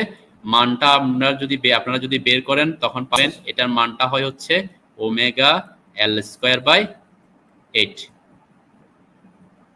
এটা সরাসরি আপনারা মনে রাখতে হবে আর কি, যেহেতু বারবার তো এরকম ডায়াগ্রাম অঙ্কন করে বের করতে পারবেন না। তাহলে কোনো বিম যদি সাধারণভাবে স্থাপিত হয় তার পুরা বিমের উপর যদি সমভাবে বিস্তৃত লোড থাকে তাহলে তার ম্যাক্সিমাম ব্যান্ডিং এর মোমেন্ট উৎপন্ন হবে কোথায়? মিড পয়েন্টে, বিমের মধ্যবিন্দুতে, এবং সেটার মানটা হবে ওমেগা এল। এখানে ওমেগা বলছি কেন? অবশ্যই কেজি পার মিটারে হলে তখন। ঠিক আছে, আবার যদি এখানে বলে যে যদি কখনো কোনো অঙ্কে বলে দেয় যে এভাবে প্রতি মিটারে না বলে যে এখানে বিমের উপর 1000 কেজি লোড সমভাবে বিস্তৃত আছে, তাহলে 1000 কেজি লোডটা পুরা বিমের উপরে আছে, তখন এটা হবে ডব্লিউ। আমরা অলরেডি এটা নিয়ে অনেকে কনফিউজড হয়, আপনারা কনফিউজ না হওয়ার জন্য আমি আগে থেকে আলোচনা করছি। এই ডব্লিউ বা ক্যাপিটাল ডব্লিউ সমান আমরা বলি কি ওমেগা এল। তার মানে সমবিচ্ছিন্ন লোডের ইন্টেন্সিটি ইনটু এল কে গুণ করলে আমরা টোটাল লোডটা পাই। এটা আমরা অলরেডি আগে জেনে আসছি। তাহলে এখানে আমাকে কোনটা দেয়া আছে, ডব্লিউ দেয়া আছে না ওমেগা দেয়া আছে, এটা বুঝতে হবে। যদি প্রতি মিটার দৈর্ঘ্যে বলে তাহলে মেগা স্মল ডব্লিউ বা ওমেগা, আর যদি বলে যে পুরা বিমের উপরে সমবিচ্ছিন্ন লোডের পরিমাণ 1000 কেজি বা 10,000 কেজি, কোনো প্রতি মিটারে বলবে না, তখন কিসের মান দেয়া থাকবে, টোটাল লোড, তার মানে ডব্লিউ এর মান। ঠিক আছে, তখন কিন্তু এখানে এই ওমেগা এল স্কয়ার বাই 8 না হয়ে তখন হবে কি এম এর মান, বেন্ডিং মোমেন্টের মান হবে ডব্লিউ এল বাই 8। কেন? কারণ ডব্লিউ সমান হচ্ছে ওমেগা এল, তো এই ওমেগা এল ইনটু ওমেগা এল স্কয়ার করলে ওমেগা এল স্কয়ার বাই 8 হয়। ঠিক আছে, তো এটা নিয়ে অনেকে আবার কনফিউজড হয়, এক জায়গায় ডব্লিউ এল বাই 8 লিখছে আর এক জায়গায় ডব্লিউ এল স্কয়ার বাই 8 লিখছে। তো এটা কনফিউজ না হওয়ার জন্য আমি আগে আলোচনা করে নিলাম। তাহলে কোথায় আমরা small omega L square by 8 লিখবো, যদি প্রতি মিটার দৈর্ঘ্যে সমবিচ্ছিন্ন লোডের কথা বলে, আর যদি প্রতি মিটার কথাটা না থাকে, যে যদি বলে যে এত কেজি লোড, মোট এত কেজি লোড সমভাবে বিস্তৃত আছে, তখন আমরা ডব্লিউ এল স্কয়ার বাই 8 লিখবো। বুঝতে পারছি? স্যার এখানে প্যারাবোলিক লাইনটা বুঝে নেই স্যার, বেন্ডিং মোমেন্টের যে বেন্ডিং এর মোমেন্টের জন্য যে প্যারাবোলিক লাইনটা হয়েছে ওটা। প্যারাবোলিক লাইন কেমনে হয়েছে, এটা বেন্ডিং মোমেন্ট শিয়ার force diagram, bending moment diagram অঙ্কন করার সময় আমরা বলে আসছি, যখন বিমের উপর সমভাবে বিস্তৃত লোড থাকে তখন বেন্ডিং মোমেন্ট ডায়াগ্রাম কি হয়, তখন শিয়ার ফোর্স প্যারাবোলিক তখন আমরা এটা হচ্ছে আপনি এখানে বের করে দেখবেন এখানের মানটা এরকম আসে কিনা, ওমেগা এল স্কয়ার বাই 8 আসে কিনা। অ্যাকচুয়ালি এটা আসবে আর কি, এখানে জিরো মোমেন্ট, এখানে জিরো, মাঝখানে ওমেগা এল স্কয়ার বাই 8। এটা হচ্ছে সাধারণভাবে স্থাপিত বিমে সমভাবে বিস্তৃত লোড থাকলে এটা মান হবে বেন্ডিং মোমেন্টের মান, ম্যাক্সিমাম বেন্ডিং মোমেন্টের মান। এটা আবার বেন্ডিং মোমেন্ট মানে ম্যাক্সিমামটা। ঠিক আছে? জি স্যার। অনেক সময় অঙ্কে থাকতে পারে এটা এরকম, আমি একেবারে আপনাদেরকে সম্ভাব্য সবগুলো আলোচনা করে চলে যাচ্ছে আর কি। এরকম একটা চিত্র দেয়া থাকার কথা, আপনাদের বইয়ে দেখবেন, যদি সমভাবে বিস্তৃত লোড থাকে ম্যাক্সিমাম বেন্ডিং মোমেন্টের মান কত হয়, যদি কোন একটা বিমের শুধু মাঝখানে একটা পয়েন্ট লোড আছে একেবারে মিড পয়েন্টে, এদিকে L/2 এদিকে L/2, তখন বেন্ডিং মোমেন্ট ডায়াগ্রামটা হয় এরকম, এইভাবে গিয়ে এভাবে হয়। এখানে যে মানটা হয় সে মানটা L/4, এগুলো মুখস্থ রাখতে হবে আর কি, দেখবেন এর PL/4 আসে আর কি, আসবে এই মানটা আমাদের লাগবে। তাহলে তখন বেন্ডিং ম্যাক্সিমাম বর্ণে P হচ্ছে কনসেন্ট্রেটেড লোড, L হচ্ছে এই যে স্পান দৈর্ঘ্য 4 দিয়ে গুণ ভাগ করব আর কি। এটা হচ্ছে যদি কি থাকে কোন সাধারণভাবে স্থাপিত বিমের একেবারে মধ্যবিন্দুতে যদি শুধুমাত্র একটা কি থাকে পয়েন্ট লোড থাকে, তখন বেন্ডিং ম্যাক্সিমাম বেন্ডিং হবে PL/4। আপনারা আপনাদের বইয়ে দেখবেন একটা চার্ট থাকবে, থাকার কথা, ওটা চার্টটা দেখে আপনারা বেন্ডিং মোমেন্টের মানগুলা মুখস্থ রাখবেন যাতে অঙ্কগুলা করতে আপনাদের সহজ হয়। এরকমও থাকতে পারে যে এখানে একটা লোড আছে, এখানে একটা লোড আছে, দুইটা কনসেন্ট্রেটেড লোড আছে সমান সমান দূরত্বে পরপর L/3 তে, তখন বেন্ডিং মোমেন্টের মান কত হবে। তারপরে এরকম থাকতে পারে মাঝখানে একটা লোড থাকতে পারে তিনটা, তখন ম্যাক্সিমাম বেন্ডিং মোমেন্ট কত হবে, এরকম একটা চার্ট আছে, চার্টটা আপনারা দেখে নেবেন। ঠিক আছে, তাহলে এখানের ক্ষেত্রে আমার এই অঙ্কের ক্ষেত্রে হচ্ছে কি ম্যাক্সিমাম বেন্ডিং মোমেন্ট কত হবে, ওমেগা এল স্কয়ার বাই 8 বা ডব্লিউ এল বাই 8। বুঝতে পারছি তো নাকি? তাহলে কি কি দেওয়া আছে আমি একটু ডাটাগুলো এখানে দিলাম আর কি। একটা হচ্ছে small W 200 KG per metre আর এল দেওয়া আছে 7 মিটার। তাহলে আমরা বলছি সর্বোচ্চ বেন্ডিং মোমেন্টের মান, আমরা যেহেতু জানি আমাদের ইকুয়েশনটা হচ্ছে কি S is equal to my by I। তাহলে আমার এই কি কি ডাটা লাগবে সেগুলো আমি বের করতেছি। প্রথমে হচ্ছে বেন্ডিং মোমেন্ট, তাহলে এখানে যেহেতু সর্বোচ্চ বলতে আমার সেজন্য আমরা বেন্ডিং মোমেন্টটাও সর্বোচ্চটা কত হবে সেটা বের করতেছি। তাহলে এখান থেকে আমি ওমেগা এল স্কয়ার লিখছি কেন, এটা কেজি পার মিটারে আছে, তাহলে ওমেগার মান 200 কেজি, এল এর মান 7, 8 তো 8, এগুলো বুঝার কথা, পারবেন এটা তো না বুঝার কথা না, এই মানটা ঠিক আছে কিনা দেখবেন। ঠিক আছে, তাহলে এটা আসে কি কেজি মিটারে, তখন আমরা যখন সেন্টিমিটারে নিয়ে যাব 100 দিয়ে গুণ করলে 1222500 কেজি সেন্টিমিটারে আসবে, এটা না বুঝার কিছু নাই। নেক্সট হচ্ছে আমরা বলছি আমাদের ওয়াই এর মানটা কিসের উপর নির্ভর করে, ওয়াই এর মানটা হচ্ছে নিউট্রাল অ্যাক্সিস থেকে কত দূরে আছে সেটার উপর। তাহলে আমাকে অবশ্যই নিউট্রাল অ্যাক্সিস কোথায় হবে সেটা বের করতে হবে। তাই না? তাহলে নিউট্রাল অ্যাক্সিস আপনারা সেন্টার অফ গ্র্যাভিটি বের করা জানেন। নিউট্রাল অ্যাক্সিসটা হবে কোথায়? যেহেতু হোমোজেনাস বিম, অবশ্যই সেন্ট্রয়েড যেখানে, আমাদের নিউট্রাল অ্যাক্সিসটাও সেখানে হবে। তাহলে এই টি সেকশনের নিউট্রাল অ্যাক্সিস বা বর কেন্দ্র নির্ণয় করা, এখানে কিন্তু দুইটাই বের করতে হবে না, এক্স বার ওয়াই বার দুইটাই বের করতে হবে না, শুধুমাত্র একটাই। তার মানে আমরা এখানে বেস থেকে কত দূরে আছে, এদিকে ওয়াই বারটা বের করতে হবে, সবসময় ওয়াই বারটা বের করবো, এখানে এক্স বারের আর কোনো কাজ নেই। ঠিক আছে? তাহলে ওয়াই বারটা বের করতে পারবেন না কে কে? এরকম কেউ আছেন? এই টি সেকশনের ওয়াই বারটা বের করতে পারবেন না, এরকম কেউ আছেন এখনো?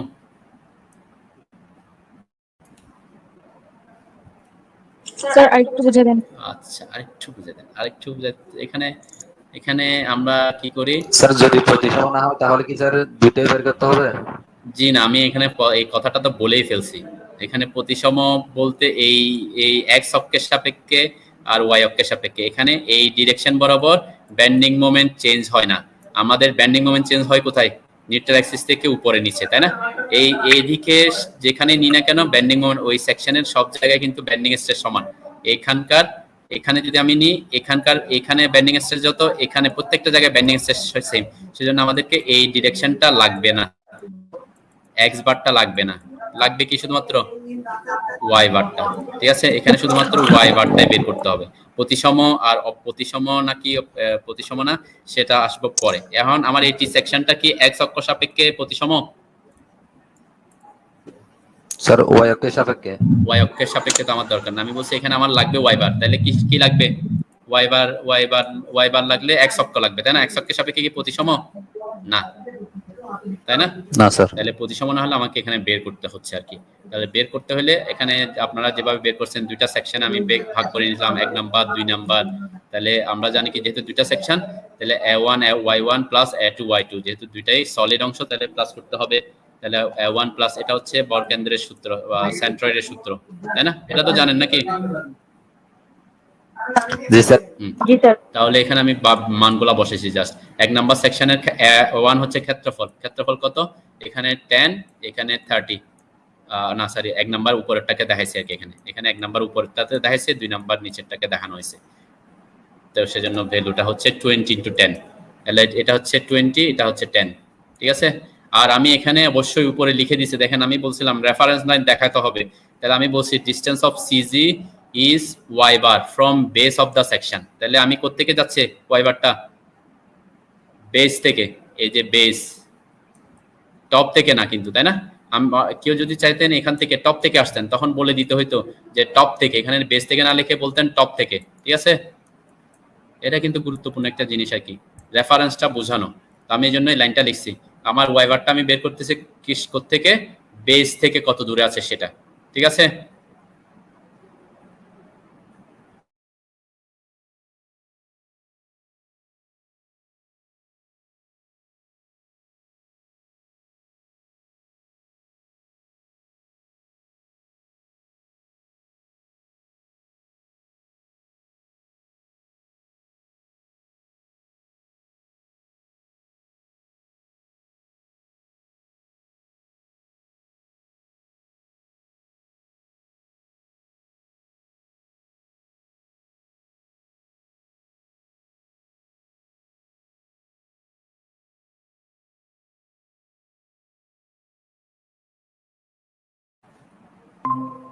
বুঝছেন তো নাকি?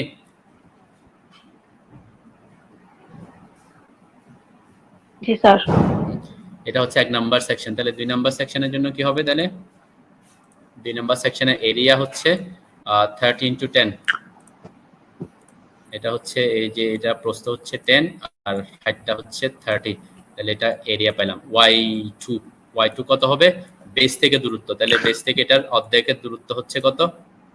বেস থেকে অর্ধেকের দূরত্ব হচ্ছে 30/2। সেজন্য 30/2 লিখছি। ঠিক আছে?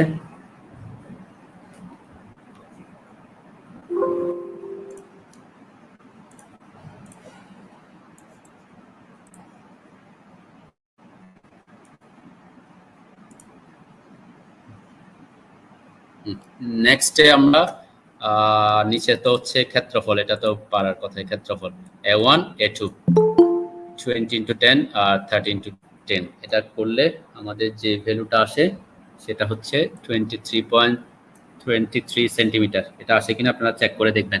ঠিক আছে, বুঝতে পারছেন তো নাকি ওয়াইবার বের করা? জি স্যার। জি স্যার। তাহলে এটা হচ্ছে বেস থেকে আমাদের নিউট্রাল অ্যাক্সিসটা হচ্ছে 23 সেন্টিমিটার উপরে আছে। তাহলে টপ থেকে কত উপর কত নিচে থাকবে? টপ থেকে হচ্ছে টোটালটা হচ্ছে 40 হলে 23 মাইনাস করলে আমরা 17 পাবো। ঠিক আছে, এই জন্য আমরা বলছিলাম যেহেতু সেম না এক একটা কোন দিক থেকে আপনার রেফারেন্স লাইনটা সেটা বোঝাতে হবে। তাহলে আমরা নেক্সটে আমাদের কি লাগবে? আইটা লাগবে। আই হচ্ছে আমরা বলছিলাম কি এখানের ক্ষেত্রে যে সূত্রে আই সেটা হচ্ছে নিউট্রাল অ্যাক্সিসের সাপেক্ষে আই। আমাকে সবসময় আইসিজিটা বের করতে হবে এখানে, নিউট্রাল অ্যাক্সিস অথবা নিউট্রাল অ্যাক্সিস। আমরা নিউট্রাল অ্যাক্সিস সাপেক্ষে মোমেন্ট অফ ইনার্শিয়া বের করার দেখাইছি এখানে। মোমেন্ট অফ ইনার্শিয়া বের করার যাদের প্রবলেম আছে তারা কিন্তু মোমেন্ট অফ এইটাতে এসে প্রবলেমে পড়বেন। আমি সেজন্য আপনাদের ফার্স্ট অ্যাসাইনমেন্ট দিছিলাম, সেকেন্ড অ্যাসাইনমেন্ট দিছিলাম মোমেন্ট অফ ইনার্শিয়া। আমি তারপরে একটু আলোচনা করে যাচ্ছি এখানে। দেখেন আমার নিউট্রাল অ্যাক্সিস হচ্ছে এখানে, আমি অ্যাক্সিসটা পেয়ে গেছি 23 তে। আমার দুইটা সেকশন, একটা হচ্ছে 1 নাম্বার সেকশন উপরেরটা, 2 নাম্বার সেকশন নিচেরটা। আমি হোয়াটএভার সেটা এখানে দরকার তেমন নাই। তাহলে আমরা বলছি কি এখন আমার আইটা বের করব, রেফারেন্স লাইন। দেখেন এখানে আপনারা পড়ে আসছেন রেক্ট্যাঙ্গেলের ক্ষেত্রে মোমেন্ট অফ ইনার্শিয়া আই মান হচ্ছে কি বিডি কিউব বাই 12, তাই না? সিজি সাপেক্ষে, এটা সবার জানা কথা। জি স্যার। তো এখানে আমাকে বের করতে হবে আমার পুরা সেকশনটার ভরকেন্দ্রগামী অক্ষের সাপেক্ষে। তাহলে এটা হচ্ছে এইগুলা হচ্ছে ভরকেন্দ্রের সাপেক্ষে কিসের? ইন্ডিভিজুয়াল সেকশনের। সেজন্য এখানে দুইটা কেস করতে হবে, এখানে প্যারালাল অ্যাক্সিস থিওরেম অ্যাপ্লাই করতে হবে, তাই না? এই বিডি কিউব বাই 12 আমি লিখছি, এটা হচ্ছে 1 নাম্বার, এখানে হচ্ছে এই সেকশন 2 নাম্বার সেকশন আর কি। যদি এটার জন্য এই 2 নাম্বারের জন্য আমি প্রথমেই লিখছি এখানে। দেখেন 10 ইনটু 30, এটাতে কারো সমস্যা আছে কিনা? 10 কোনটা 30 কোনটা? দেখেন আমি এখানে যার কারো প্রবলেম থাকলে বলবেন, তাহলে আমি এখানে বুঝাই দিব যাতে আপনাদের এই আই নিয়ে প্রবলেম না থাকে। তাহলে আমি প্রথমে এই 2 নাম্বার সেকশনের জন্য লিখছি আর কি। তাইলে আমরা বলছি এই 2 নাম্বার সেকশনের ভরকেন্দ্রগামী অক্ষের সাপেক্ষে মোমেন্ট অফ ইনার্শিয়া হচ্ছে বিডি কিউব বাই 12। তাহলে বি হচ্ছে কি হবে? এই যে অক্ষের সাপেক্ষে আমরা বের করতেছি সেই অক্ষের প্যারালাল বাহুটা বি হয়, মানে বি এর মানটা কিউব থাকে না হচ্ছে কার সাথে? বি এর। তাহলে প্যারালাল হচ্ছে কে? 10। আমি এই অ্যাক্সিসের সাপেক্ষে সবসময় এক্স অ্যাক্সিসের সাপেক্ষে এখানে। তাহলে এক্স এর প্যারালাল হচ্ছে 10, তাহলে বি হচ্ছে 10 আর উচ্চতা হচ্ছে 30 কিউব বাই 12। তাহলে এটা পাইছি কিসের সাপেক্ষে? 1 নাম্বার সেকশনের ভরকেন্দ্রগামী। 1 নাম্বার সেকশনের ভরকেন্দ্র কিন্তু 23 না, 1 নাম্বার সেকশনের ভরকেন্দ্র কোথায়? y1 এর মান কত? সরি, এটার মান হচ্ছে, এটার ভরকেন্দ্র হচ্ছে এখান থেকে 15 সেন্টিমিটার দূরে, তাই না? জি স্যার। কারণ 30, তাহলে 30 হইলে এটার ভরকেন্দ্র 1 নাম্বার সেকশন, আমি এখানে 1 নাম্বারই বলি আর কি আপাতত, তাহলে সুবিধা হবে। 1 নাম্বার সেকশনের ভরকেন্দ্রটা হচ্ছে বেস থেকে 15 সেন্টিমিটার দূরে, কিন্তু আমাকে মোমেন্ট অফ ইনার্শিয়া বের করতে হবে কোথায়? বেস থেকে 23 সেন্টিমিটার উপরে। তাহলে দুইটা কি একই জায়গায় একই লেভেলে আছে? একটা হচ্ছে 15-তে আরেকটা হচ্ছে 23-এ। তার মানে দুইটা একই লেভেলে নাই। তার মানে এখানে আমি শুধুমাত্র এটা লিখলে হবে না, তাহলে এটাকে আমাকে প্যারালাল অ্যাক্সিস থিওরেম অ্যাপ্লাই করে এটাকে ট্রান্সফার করে 15 থেকে কোথায় নিয়ে যেতে হবে? 23-এ নিয়ে যেতে হবে। সেজন্য আমরা এখানে এইচ স্কয়ার করতে হবে, এইচ স্কয়ার করতে হবে। এটা বুঝতে পারছেন তো নাকি? জি স্যার। আমাদের পুরো সেকশনটার নিউট্রাল অ্যাক্সিস, পুরো সেকশনটার ভরকেন্দ্র আর 1 নাম্বার সেকশনটার ভরকেন্দ্র সেম জায়গায় নাই। তাহলে আমাকে এখানে প্যারালাল অ্যাক্সিস থিওরেম অ্যাপ্লাই করে এটাকে শিফট করতে হবে। তাহলে প্রথম যে সূত্রটা লিখছি সেটা হচ্ছে 1 নাম্বার সেকশনের ভরকেন্দ্রগামী মোমেন্ট অফ ইনার্শিয়া, আর এটা করছি কেন? Parallel Axis theorem H square. তাহলে এ হচ্ছে ক্ষেত্রফল 10 ইনটু 30, এটাতে এটা। আর এইচটা কি? এইচটা হচ্ছে দুইটা লেয়ারের মধ্যে দূরত্ব। দুইটা লেয়ারের মধ্যে দূরত্ব মানে কি? নিউট্রাল অ্যাক্সিস আর এটার ভরকেন্দ্রের মধ্যবর্তী দূরত্ব। তাহলে এটার মধ্যবর্তী দূরত্বটা কত? 23 মাইনাস 15। আপনারা এটা সরাসরি লিখতে পারেন y বার মাইনাস y1, আপনারা এইভাবে পড়ে আসছেন, কিন্তু অ্যাকচুয়ালি কথাটা হচ্ছে কি এইচটা হচ্ছে কি? আমি এই বিডি কিউব বাই 12 লিখছি ভরকেন্দ্র কেন্দ্রের সাপেক্ষে, তাহলে এটাকে আমাকে মাঝখানের দূরত্ব কত সেটা আমাকে এখানে এস, তাহলে এসটা হবে কি 23 মাস 15। বুঝতে পারছেন তো নাকি এটা?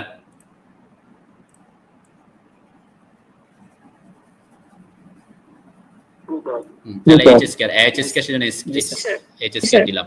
তাহলে এটা হচ্ছে আমরা এই সেকশনটার জন্য। তাহলে উপরের সেকশনটার জন্য যদি করি, উপরের সেকশনটার ভর কেন্দ্রগামী অক্ষের সাপেক্ষে মোমেন্ট অফ ইনারশিয়া হচ্ছে bs³/bd³/12। তাহলে এটাকে এটা সাপেক্ষে এটা যদি করি সেটা আমরা পাচ্ছি 2 নাম্বার সেকশনের ভর কেন্দ্রগামী অক্ষের সাপেক্ষে। তাহলে আমাকে সেটা সাপেক্ষে লাগবে না, আমাকে লাগবে নিউট্রাল অ্যাক্সিসের সাপেক্ষে আমার পুরো সেকশনটা। তাহলে এখান থেকে এখানে এটাকে কি করতে হবে, এখানে প্যারালাল অ্যাক্সিস থিওরাম অ্যাপ্লাই করে শিফট করে নিয়ে আসতে হবে, সেজন্য এইচ স্কয়ার করতে হবে। তাহলে বি হচ্ছে কত, এটা এই উপরের সেকশনটার বি, আমরা যে অ্যাক্সিসের সাপেক্ষে নির্ণয় করতেছি তার প্যারালাল বাহুটা হচ্ছে বি, তাহলে 20, আর এইচ হচ্ছে 2 নাম্বার সেকশনটার উচ্চতা 10, তাহলে bd³/12 আর এইচ স্কয়ার হচ্ছে ক্ষেত্রফল 20 × 10, আর এইচ হবে কি দুইটার মধ্যবর্তী দূরত্ব। তাহলে দুইটার মধ্যবর্তী দূরত্ব কত, আমরা বলতে পারি এখান থেকে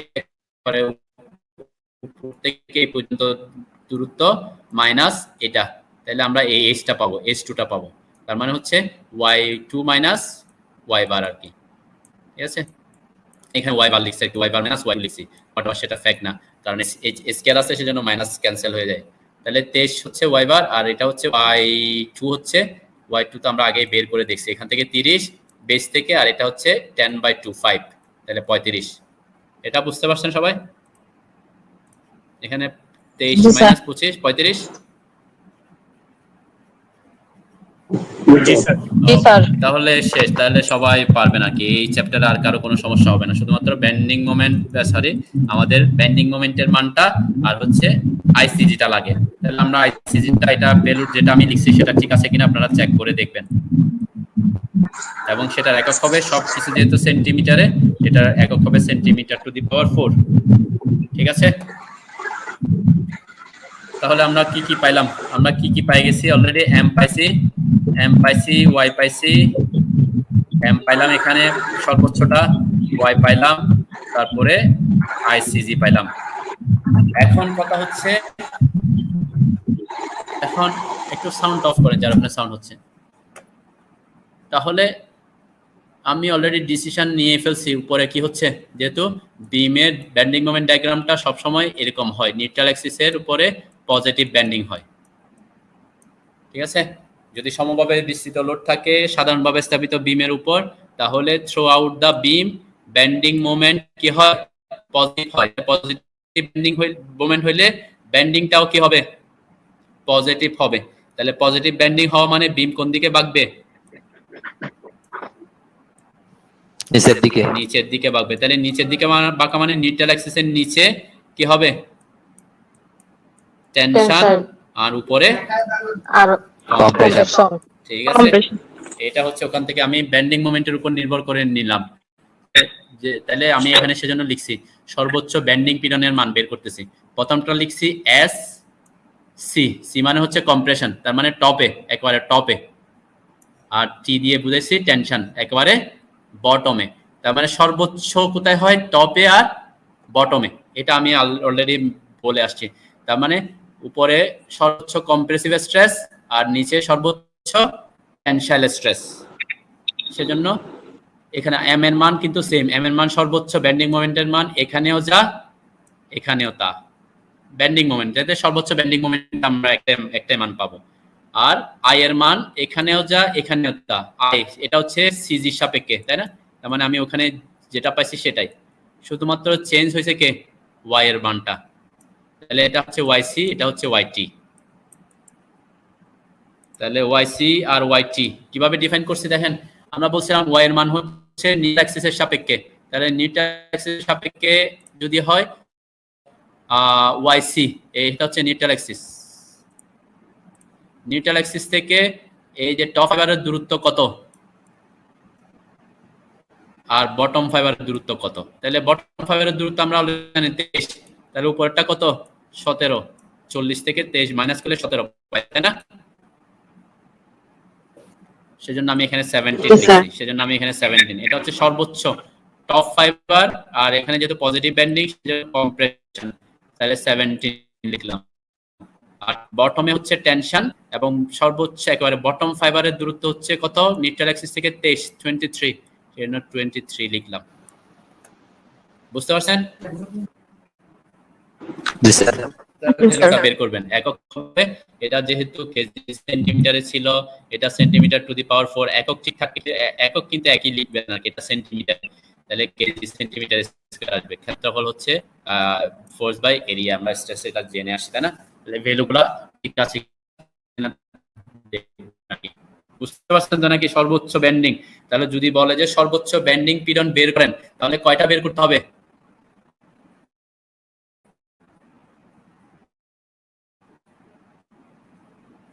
কয়টা বের করবেন? স্যার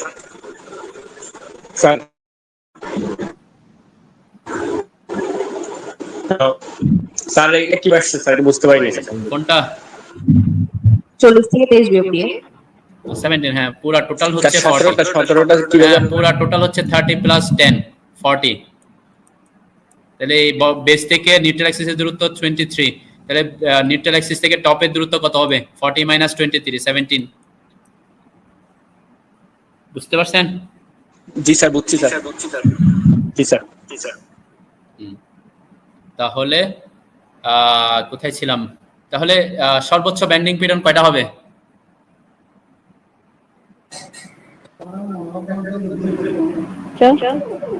দুইটা যদি- স্যার। যদি বলে দুইটা। সর্বোচ্চ বেন্ডিং পীড়ন বের করো, তাহলে দুইটাই বের করবেন, সর্বোচ্চ কম্প্রেশন আর সর্বোচ্চ টেনশন। ঠিক আছে? এটা কনফিউজ হবেন না। আর নেগেটিভ বেন্ডিং হইলে তো উপরে টেনশন, নিচে কম্প্রেশন হয়ে যেত। ঠিক আছে? তখনও কি দুইটা হবে? হ্যাঁ, যদি নেগেটিভ হয় তখনও কি দুইটা হবে? বুঝি নাই। হ্যাঁ, নেগেটিভ দুইটা তো অবশ্যই, ব্যান্ডিং পীড়ন তো সবসময় দুইটাই হবে। ব্যান্ডিং আমি তো বলছি যে বিম যখন ব্যান্ড করবে, পজিটিভ ব্যান্ডিং হলে নিচে টেনশন উপরে কম্প্রেশন, নেগেটিভ ব্যান্ডিং হলে উপরে টেনশন নিচে কম্প্রেশন, এট এ টাইম দুইটাই স্ট্রেস ডেভেলপ করবে। তার মানে নেগেটিভ হইলে উপরে টেনশন হবে, নিচে কম্প্রেশন হবে, এটাই হচ্ছে ফ্যাক্ট। বুঝতে পারছি? জি স্যার। জি স্যার।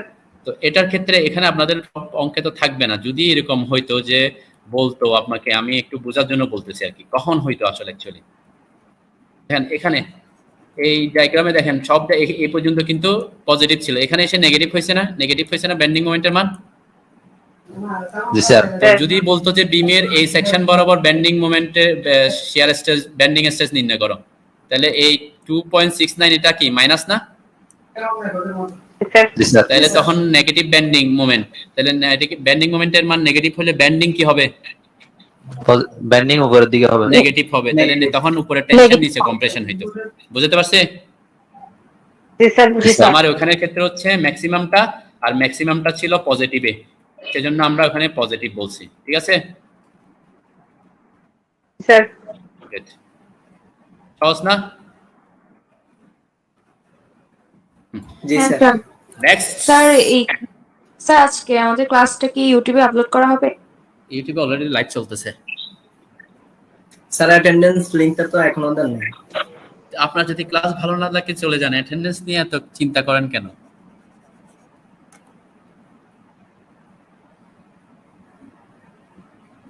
আমি আপনাদের স্যার মুখে মুখে হাজিরাটাই না নিছে, তুমি তখন ছিল না। আমি আপনাদেরকে আজকে অনেকক্ষণ ক্লাস নিচ্ছি, কারণ হচ্ছে আমি চাচ্ছি একটু তাড়াতাড়ি আগাইতে আর কি, যাতে গ্যাপ না হয়। ঠিক আছে? আমি অনেকক্ষণ ক্লাস নিচ্ছি, হয়তো অনেকের এটা প্রবলেম হতে পারে। আচ্ছা, তাহলে এখানে দেখো, এখানে বলছে কি, পরের যে অপশনটা বলছিল উপর থেকে 5 সেন্টিমিটার পর পর বেন্ডিং পীড়ন নির্ণয় করো, এটা এরকম যদি বলে, তাহলে উপর থেকে, উপর মানে কোনটা? এটা, তাই না? টপ। তাহলে টপে, একেবারে টপে তো আমরা বের করে ফেলছি অলরেডি, একেবারে উপরে টপে সেটা আমরা অলরেডি বের করে ফেলছি, SC 17। দেখেন এটা হচ্ছে নিউট্রাল অ্যাক্সিস থেকে একেবারে টপ হচ্ছে y এর মান কত? 17। এটা কিন্তু ম্যাক্সিমাম এক দিক দিয়ে, আমি জাস্ট ভ্যালুটা এখানে বল, জাস্ট দেখেন যদি এরকম বলে, মান কিন্তু চেঞ্জ হয় কে?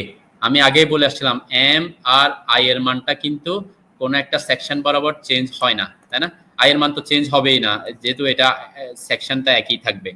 এম এর মানটা কিন্তু চেঞ্জ হয়, কিন্তু ওইটা হচ্ছে কি লেন্থ অনুযায়ী, তাই না? কিন্তু কিন্তু একটা সেকশনে এম এর মান সবসময় একই থাকবে। ওখানে যদি সর্বোচ্চ যেটা সেটা সর্বোচ্চ থাকবে, অন্য সেকশন যদি বলতো ওখানে যেমন আমি বলছি -2.69, ওখানে 2.69 হইতো সবসময়। তাহলে এম এর মানটা সব জায়গায় কিন্তু সেম, আর আই এর মানটাও সেম। ঠিক আছে, দেখতেছেন?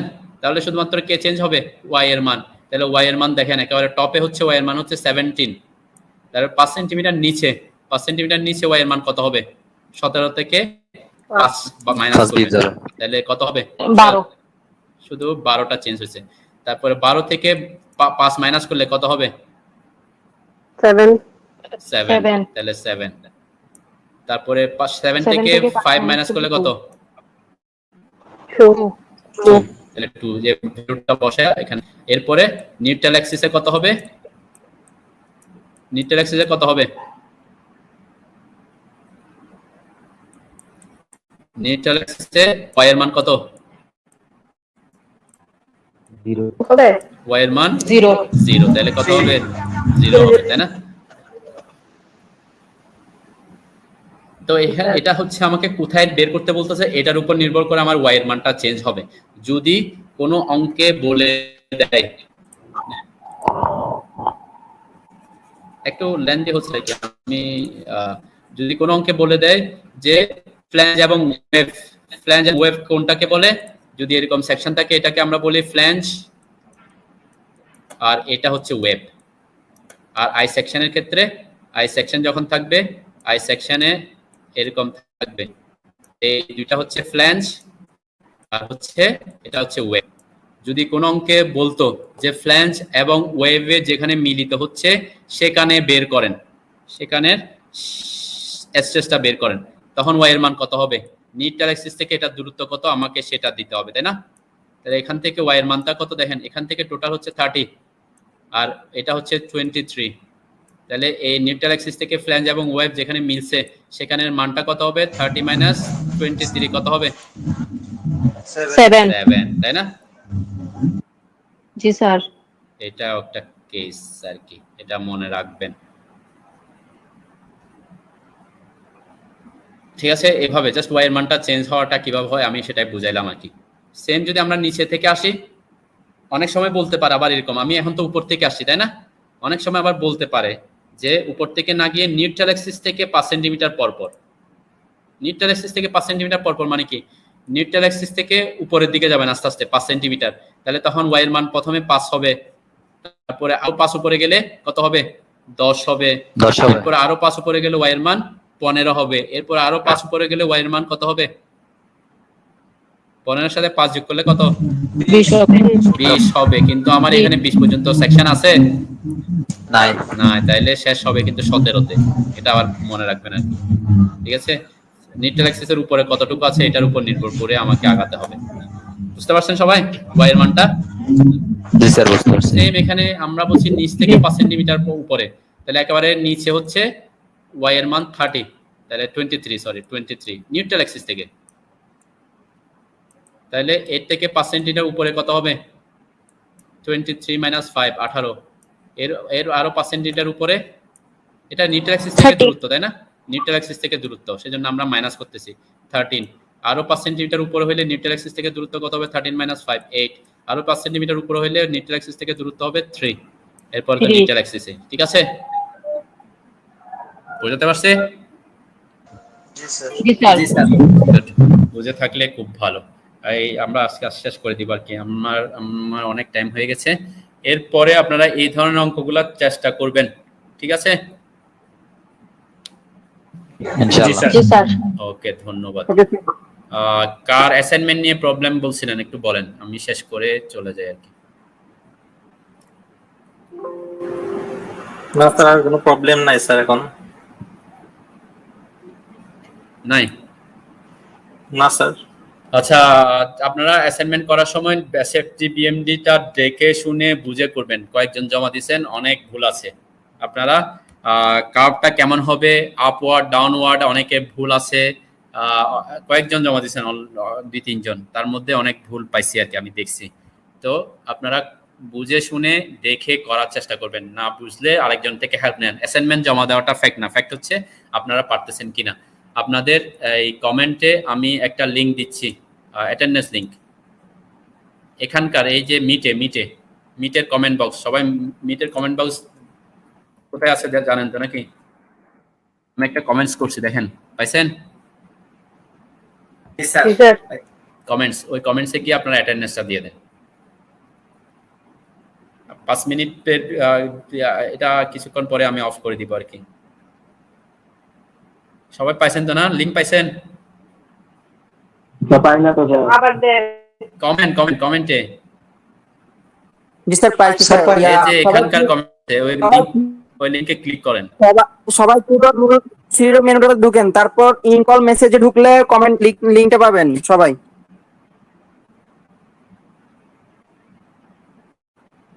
পাইছেন সবাই? কমেন্ট সেকশন, ইনকল মেসেজ।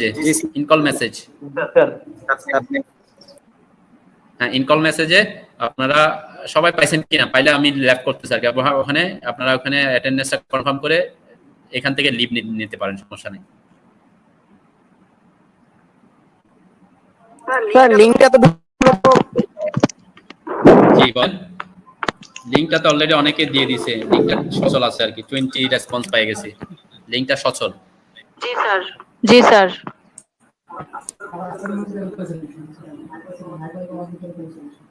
ঠিক আছে। আর আপনারা